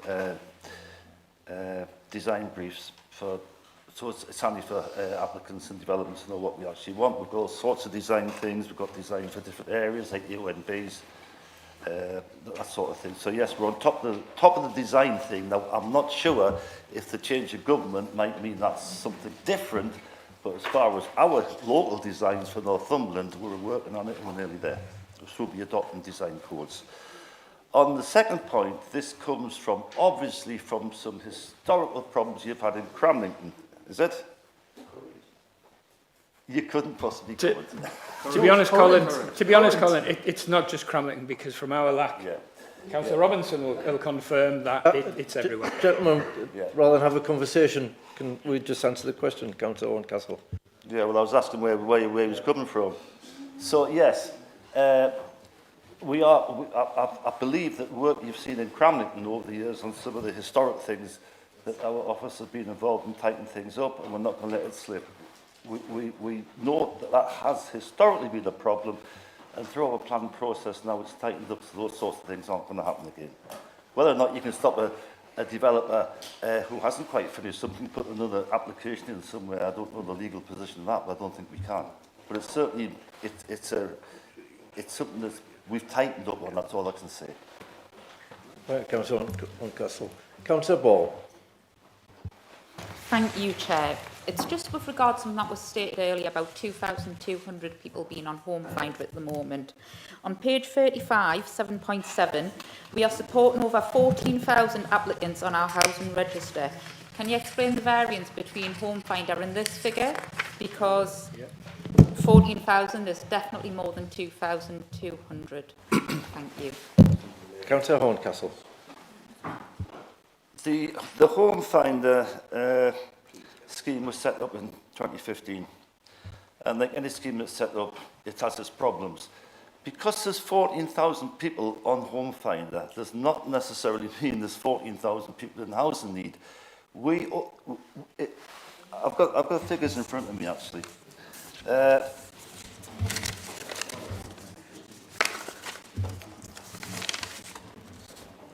If you look at the whole band P, band 1 and band 2 and 3, yeah, it comes to like 14,000.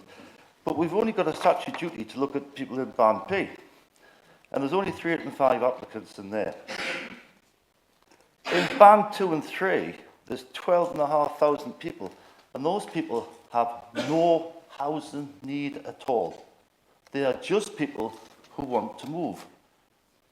Right? They just want to move into Northumberland, or they want to move a different part of Northumberland.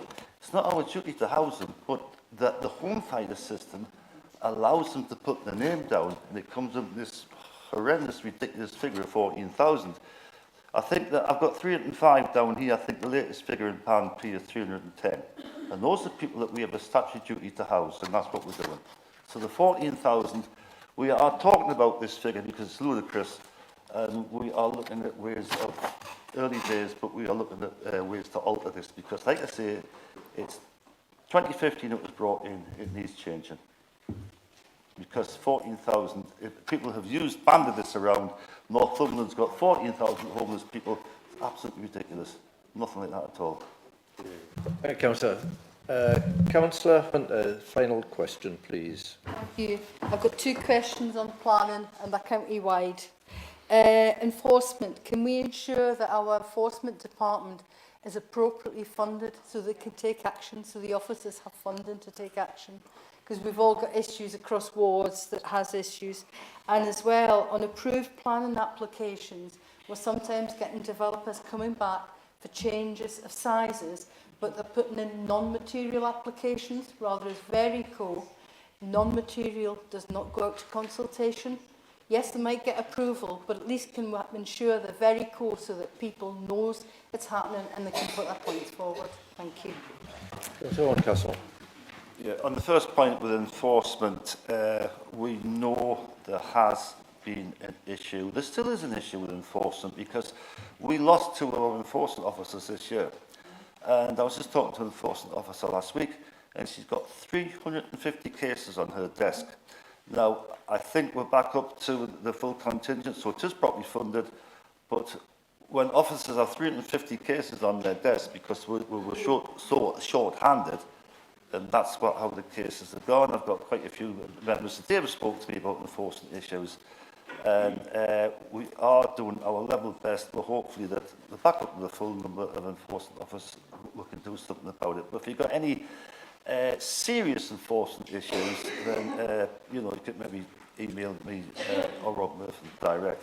On the second point, I'm afraid you're going to have to take that up with Rob Murphy because that's something I'm not particularly I know much about.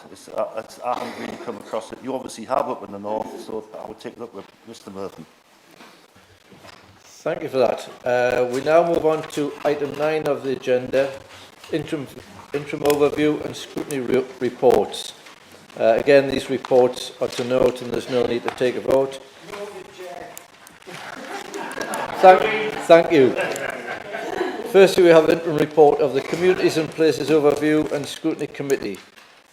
Councillor Oliver to present this report. Thank you, Chair. Well, first of all, I'd just like to say thank you to Councillor Dale, who trailed this report so thoroughly earlier on. This reports that we've heard from John today about how the administration and the council are being tough on potholes. These reports were being really about being tough on the causes of potholes. We heard in the first report about the context, which was 3,200 miles of road in Northumberland, 85,000 gullies, and probably the worst winter on record. That said, there's been a huge amount of work reacting to those conditions, and the committee did acknowledge that. The first report was about general highway maintenance, and then the second report was a deeper dive into the causes of many of the problems that mean that we need the maintenance, which is about water on roads. So it was really about sweeping and gully cleaning and mainly, and sort of verges and ditches. The committee acknowledged the extra money that has been found and being invested in the roads, and it also heard about the improvements that are being made to fix my street, to improve the sort of feedback loops, so that when people report things, they get an answer that actually tells them what has happened rather than that it's just been dealt with. The committee, I think the overall recommendation from the second meeting, and there were no recommendations from the first because we decided to wait until the second, was that not enough money, because the committee felt that not enough money is being spent on revenue maintenance, on preventative maintenance on our roads. And in particular, we focused on gully cleansing. There's been capital investment in 4 fantastic new gully cleaning machines, but we also heard that we only spend around, I think it's about 690 maybe, £1,000 a year on gully cleaning. We've heard from John today that we spend 5.7 million on repairing the roads. So surely if we spend a little bit more on doing the preventative maintenance, it might actually reduce the annual capital cost the repair programme by more than that amount. So that's what we recommended to the council to look at, and we hope to hear back with some sort of proactive response to that in the near future. And I think we also heard about a couple of pieces of work that were ongoing anyway that we didn't ask for, and we've talked about those today. And one was around the roles and responsibilities of flooding, and the other was responsibilities of landowners, not just farmers, but any landowners. Because of course a lot of the water comes from other people's land onto our roads, and we as a council bear the cost and the responsibility of dealing with that problem. So this is good, and I would back up, and I think the committee would support, in fact did support, whoever made the point earlier around actual enforcement and making sure that the highways inspectors and so on have the time and the resources to be able to actually carry out the notifying landowners of their responsibilities and then enforcing it if that doesn't lead to any action. And then finally, we had a report on the Great Northumberland Forest at the request of Councillor Reid, and that was a very informative report.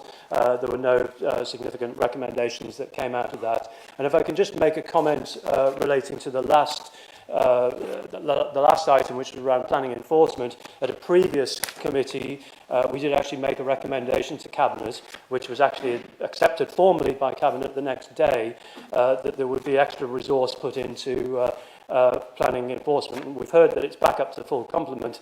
Is that the old full complement, or is that the new full complement with extra resource? Thank you for that, Councillor Officer. Yes, I thought I was going to get away without any questions. Fair taken, Councillor. Just the one.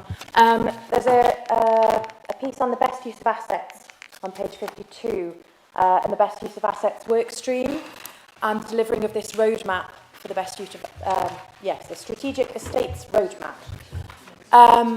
Is that the wrong? Oh, am I ahead of my time? Sorry. I will save it then for the next time. Save it for the next one. Thank you. Right, moving. Service. Councillor Robinson. Thank you, Chair. Just the Great Northumberland Forest. Could I ask, would it be possible to produce an interactive map, a real-time map of what's going in, what's planned to go in, so we can see how we can interact with it and possibly offer some in our ward areas and things? Councillor Oliver. I'm getting some nods from the top table, so I'm sure that's possible. Thank you for that. Right. We now at the interim report of Corporate Service, Economy, Growth and Overview, Scrutiny Committee. Councillor Vaughan. Again, there's no vote required on this. It's just for information and questions. Thank you, Chair. At least I know I'm going to get one question, so quite excited. So we've had a very good year so far. So the reports, just to highlight to you that we've been doing, we've had quite an in-depth meeting on the Energising Blythe programme. Issues were raised by some of the local stakeholders, so they were invited along to the meeting with their local members, and we had a very good discussion. And to show that we have follow-up, there's going to be a follow-up to that session, I think in our November meeting, where they'll be invited back and there'll be reports to look at the issues raised about the implementation of the Energising Blythe programme. We had reports on apprenticeships, which is very encouraging, showing that we've got a very healthy apprenticeship scheme here in the council, and that we're now amending it to have 2 intakes to match the academic year, which makes it more sensible for recruitment of apprentices after school or college or university. Then we've got BEST, which we'll probably come back to, but basically that's the work stream of looking at the assets of the council, our buildings and land, basically how we manage our properties, what we can do to reduce property costs, to sell if necessary, to get capital receipts, to keep them repaired, maintained and effective. And this is going to be a global scheme across the county using the best value for money format, and it'll be looking at, for example, community asset transfers to local parish and town councils or community groups where appropriate, look at disposal of some unneeded old buildings, clever ways of working to restructure the use of existing buildings. So that's ongoing, and we're keeping a good monitoring of that, and that's going to come back to us as it progresses. And finally, we had our debt recovery. It's really good news that our council tax collection rate is higher than the national average. So we're on 96.7%. National average is 96.2%. So that's a really good indication of how well the council is performing there. We're slightly below the national average for business rate collection. Business rate collection is 96.4% when the national average is 97.2%.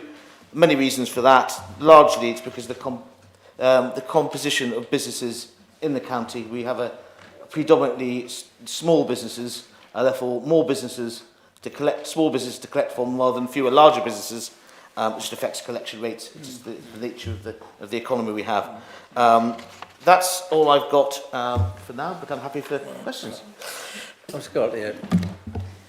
I like the way you say Councillor Cartier. Right. First of all, I want to come back to the Energise and Blythe, right? Following my councillor call for action, yes, the community were welcomed into the scrutiny meeting by Councillor Bourne. It was a good meeting and we will be coming back. I still got a question though, and it hasn't really been answered properly, is why the public weren't consulted when they actually closed the Keel Road Shopping Centre. It was in council hands. It had been transferred from the Duke of Northumberland to council hands, and the regen team say they've done loads and loads and loads of consultations, but they didn't consult with the public on the closure of our shopping centre in Blythe. Why? Thank you. Councillor Bourne. Thank you, Councillor Carty. Yes, that issue was explored quite extensively in the scrutiny meeting and is reflected in the minutes, and obviously we'll be coming back to look at it. It was made clear that the Keel Road Centre was unfortunately just economically not viable, and you know, we consult as much as we can, but consulting with people to try and get an outcome which isn't viable or possible is not a consultation. It's an empty sham exercise, and therefore would be a waste of resources and misleading to the public. Thank you for that. Councillor Dickinson. Thank you, Mr. Chairman. Thank you, Councillor Bourne, for the report. I just wanted to query whether the estates review that's being conducted by the best consultants will include engagement with the local members of which potential sites or land or whatever it might be is in their ward. Thank you, Councillor Dickinson. Yes, my understanding that is the intention. Our understanding from the presentations received from the administration is that this review is not being conducted by external best people. They are part of the review process being conducted by the council. It's the council review led by council officers and led by the administration. And yes, there will be ongoing consultation on each building to discuss various options and, for example, as I said, community asset transfers, reorganisation of buildings. So yes, there will be that engagement with local members. And Councillor Bourne. Stakeholders. And Councillor Bourne. Fair taken. Almost pipped at the post. Well, I was very excited by the Strategic Estates Roadmap, as is Councillor Dickinson, and I have a similar point in that the local councillors know their area. I know it's best value for money. We know, obviously, best community values. I would love to see a strategic estates map of areas being given to the local councillors so we could work with that ahead of it coming back. Is that possible? So kind of a map of our assets in our areas at all, please? Councillor Bourne. Thank you. I do understand that there is on the council website there is a map of our assets, but yes, I think part of the process would be for when this plan, it's an ongoing process, and each part of that process is going to be published as part of the process, and members will have opportunity to review that. I think there will be discussions as part of the process with local members, local parish town councils, local community groups as were appropriate for each building. So yes, I think that information will be provided as it progresses. Thank you. Thanks, Councillor Bourne. Councillor Nesbitt. I'm sorry to come back about the Keel Road. The marketplace was consulted 3 times with the residents of Blythe. That was in the consultation. but there was never, ever a consultation done with the public over the Key Road Centre. So I can vouch for that, as I am the town councillor for that ward. And I can actually assure you, maybe you've discussed it with partners, I don't know, but it's never been mentioned with the residents of Blythe. Thank you. Well, just to clarify for members in Council Nesbitt, the council did not own and operate Keel Road. They did not shut it down. It was shut down by Northumberland Estates. And the council got an interest after it was shut down. Now, there was never any suggestion the council was going to reopen the centre or consult on doing so. And as I said in answer to Councillor Carty, it would be a sham operation to consult on something that is not considered viable by the council. You know, we don't consult on pipe dreams, we consult on realistic proposals. Thanks Councillor Bourne. We now, Councillor Nesbitt, if you've had your question and you've had it answered. Chair, that is not right. It's not. The council did purchase the Key Road, which was still open at the time. Northumberland Estates had never closed it. I had meetings with Northumberland Estates on numerous occasions. Yes, they were in a bit of a mess. I totally agree with that. Yep. But they've never consulted with the people of Blythe over the closure. Sorry, but that is the truth. Councillor Bourne, I don't know. Well, I've explained it several times. You're saying consulting about a closure. If it's going to be closed, you don't consult to say, do you like it to be closed or not? And then if they say no, you keep it open. I'm not understanding what kind of consultation you're referring to. Consultations are about what is possible, what is planned, what could be done. When something is not possible, you know, what would the consultation be like? To go round to the people of Blythe and say, do you want to keep the Keel Road open? And if the result was yes, they all said yes. Well, obviously we're still going to close it because it's not viable. It's just, you know, you can ask the question so many times, but unfortunately sometimes reality is reality. Yeah, thanks, Councillor Bourne. Just once more. No, sorry, Councillor Nesbitt. You've had two questions. I think I'll probably go back to what he's trying to say is that why should they be consulted? The people of Blythe should have been Councillor consulted. Nesbitt, please. Councillor Robinson, final one. Thank you, Chair. Just want to ask about the community asset transfer protocol, because it's a new one we've just put in place. And what I want to raise is, in our endeavours to find a robust group to take over that asset, especially when that asset isn't actually physically there at the moment, but there's a potential for it, we might be a bit onerous on a new community group or community groups in general to make sure that they are robust enough. I think there's a bit of two-way traffic here to be looked at, and it's just a point I would like to make. Councillor Bourne, did you want to come back? Yes, and we did discuss that in the meeting, Councillor Robinson. I think part of this new process is putting some ground rules together to manage community asset transfers so that there was a set guidelines format for the sort of support that is available for groups, the composition of groups, and how robust such groups are. I think that's part of the process because there has been horror stories in the past of assets being transferred, then transferred back because they weren't viable. So that is the mischief that is trying to be cured by this new process. Thank you for that. We now move on to item 10 on the agenda, which is annual report from Audit Committee. Again, this is for information. I would like to invite Councillor Towns as the committee vice chair to present this report. Thank you, Chair. I will keep this brief. It's a good report. It's a reasonably short report, just outlining the nature of audit, its remit, and what we've done over the year. There's a few things to highlight. I would just, however, like to say that I do think the committee has worked well together over the last 12 months. It's obviously made up in the same way as other committees with proportionate political representation, but certainly I think the majority of the time, it's fair to say that the party political hats are left at the door, and it's operated in a very independently minded way. There are also independent members, and we have a new independent chair of the committee in Peter Topping, who previously sat as an independent member on the committee. The independent members don't have any voting right, but their contribution is really very important, certainly in avoiding that kind of party political atmosphere as well.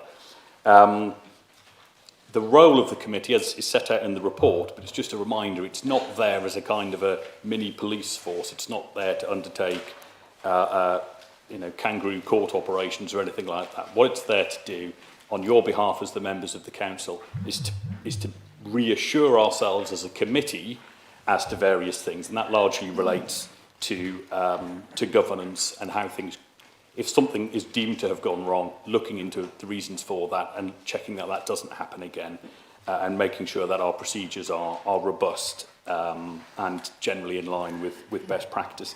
As you can see in the report, we have done it's a self-assessment, so it's a bit like marking our own homework, but we have seen improvements in the year as well in how we go about implementing good practice.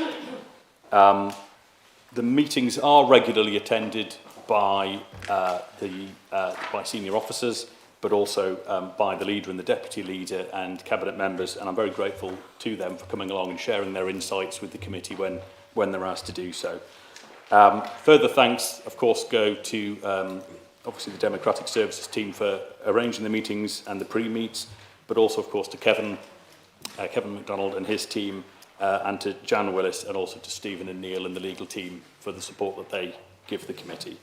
I'm happy to take any questions on it, but I think it's all there in the report to see. Thank you for the Councillor Towns.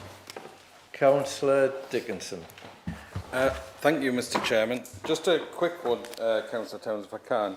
So when you refer to the, on page 63, the best value for money work stream being requested by the committee for January 2024, and obviously all the notes on the accounts that have just been signed off that were delayed around value for money, and all the other things that surround that, if you read some of those notes in that external audit report, I wonder, can you point me to the terms of reference or anything for that work stream, what kind of report it's going to bring to audit?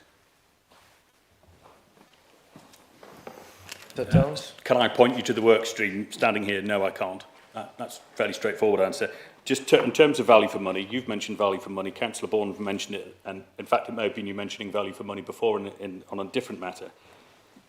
I think there's some confusion perhaps over the terminology value for money, because in our everyday lives you'd think, is that item in the shop that I'm looking at, is that value for money? Is that a bargain?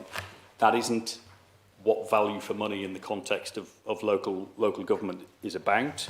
Value for money is about economy, efficiency and effectiveness.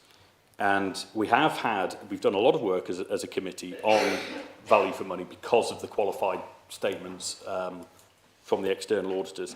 But at our last meeting, when we discussed this in full, the external auditor was very clear that the reason for previous qualifications in terms of value for money is around that effectiveness limb, because of what he described, I think, as legacy governance issues and difficulties with relationships between senior councillors and senior leadership team amongst officers. So he was very clear that the council has moved on significantly since then. We've done a lot of soul searching, you might call, with Calla and other types of reports, and he was very satisfied, and I'm sure colleagues on the committee will back me up on this, he was very satisfied that that could be parked. So those qualified statements were given for those reasons, not because the council isn't spending people's money wisely, but around those governance issues that falls under the effectiveness limb. I don't know exactly where in the work stream it says this. I don't know if somebody else wants to provide an answer to that to you in writing. But that's value for money is a key issue in the account and a key issue for audit committee to look at. Could I suggest that, Jan, can you provide the answer in writing to Councillor Dickinson? Are you happy with that Councillor Dickinson? Thank you. No more questions. We move on to item 11 on the agenda, which is report to the Director of Law and Corporate Governance, Constitution Update, Strategic Planning, Committee Terms and Reference. This report is to ask the Council to approve amendments to update the terms of reference of both committees. This follows an audit report, consultation with all members and the chairs and vice chairs of the Planning Committee, and also Constitution Working Group.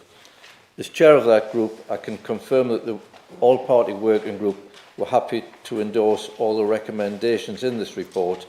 And to me, the changes seem practical, common sense, and help clarification of the roles of these committees. And I think these updates are within the spirit of the recommendations the corporate peer review team left us with earlier in the year, when they encouraged us to celebrate our improvement, but to continue to be open to learning internally and externally. The ongoing updates to our constitution documents and our way of working shows members collectively are all open to learning, refining and improving, and I'm sure this is welcome across the chamber. I would like to invite Councillor Thorne to speak on this item. Thank you, Chairman.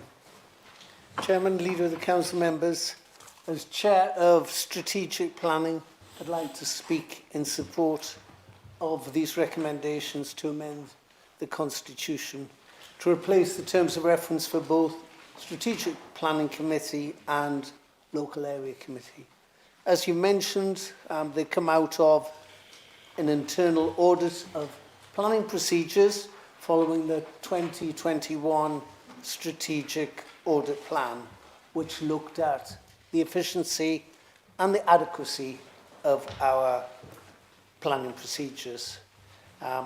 Concerns came out of that and our scheme of delegation. We have new terms of reference there for both strategic planning and our local area committees. The scheme of delegation has not been documented in the past. It's important that it is. And we need a scheme of delegated authority for our team managers, for our senior officers. Should our decisions, our planning decisions, be challenged in the future, we need a framework that confirms that we have followed a precise pathway. A clearer scheme will now be in place and make our decisions more robust and safe. Obviously, consultation has taken place with the chairs, the vice chairs, and all the planning members, and I thank them for their contributions. And I also like to thank the planning department for all the hard work they put into this. Hope you'll support the recommendations. Thank you. Thank you, Chairman. Could we have a proposer and seconder? Councillor Flux and Councillor Reid. Okay, this item, councillors, is for debate. Not expecting questions, and it's a sort of a yes, you support it, or no, you don't vote. But it is open for debate. Councillor Reid. Yeah, thanks, Chair. Page 81. The first line. It's about the chair and the vice chair. On strategic planning, that's absolutely fine. There's a chair and a vice chair. But the local area committees, or whatever you've decided to call them these days, the vice chair of planning isn't the chair of the committee.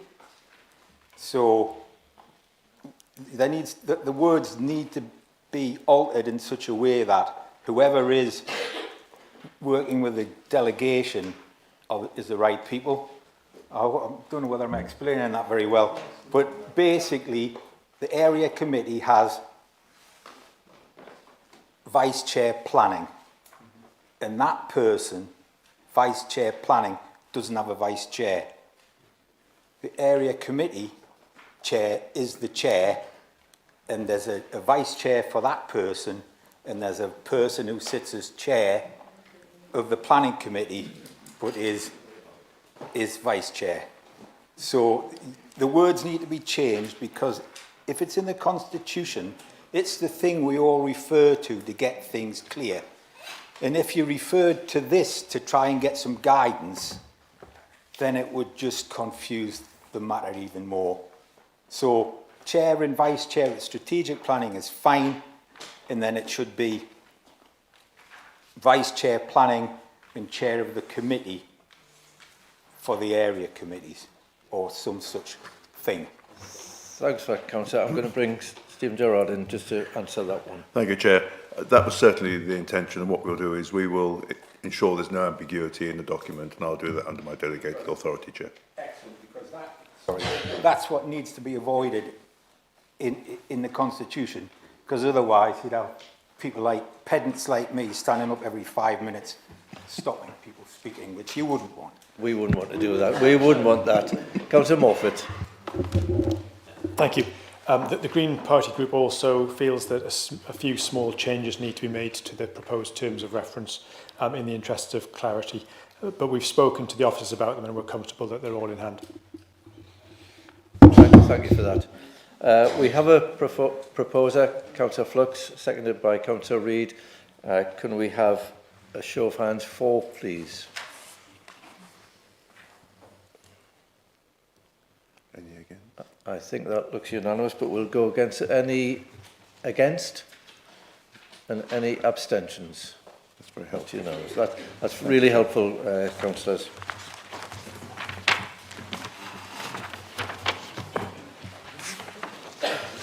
We now move on to item 12 of the agenda, the report Director of Law and Corporate Governance, Executive Director of Resources and Transformation, Constitutional Update, Finance and Contract Rules.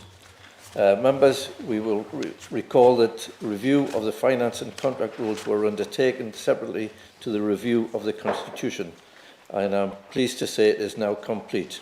Again, this matter was considered at the Constitution Working Group, which was all party, and unanimously endorsed the recommendations in this report. The main changes are to be delegated limits, which have been changed to reflect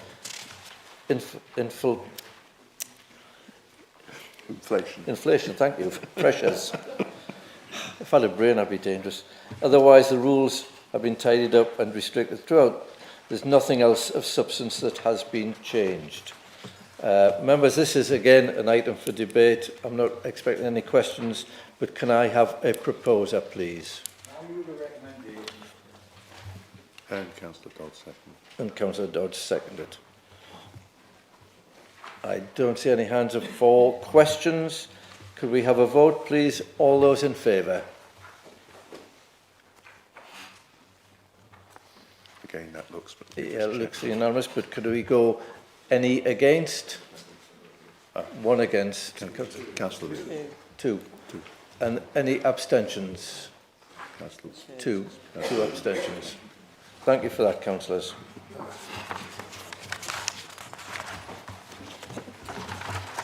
All right.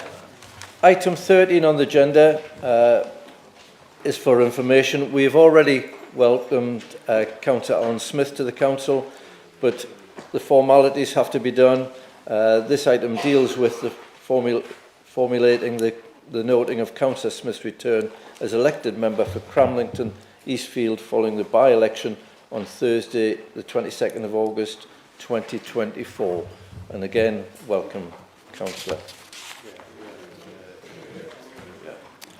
The final item on the agenda today is a report from the Acting Returning Officer, the review of polling places and polling districts.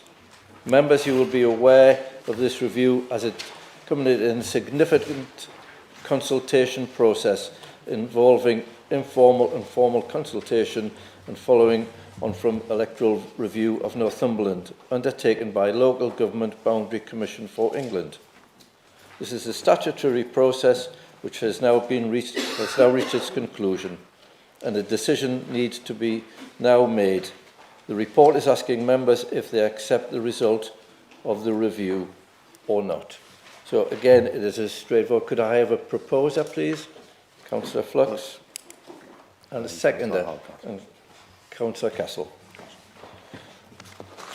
And could we have a show of hands, please? With all those for? It's about unanimous. All those against? And one against? Yeah. And abstentions? And one abstention. Councillor Carr. Yeah.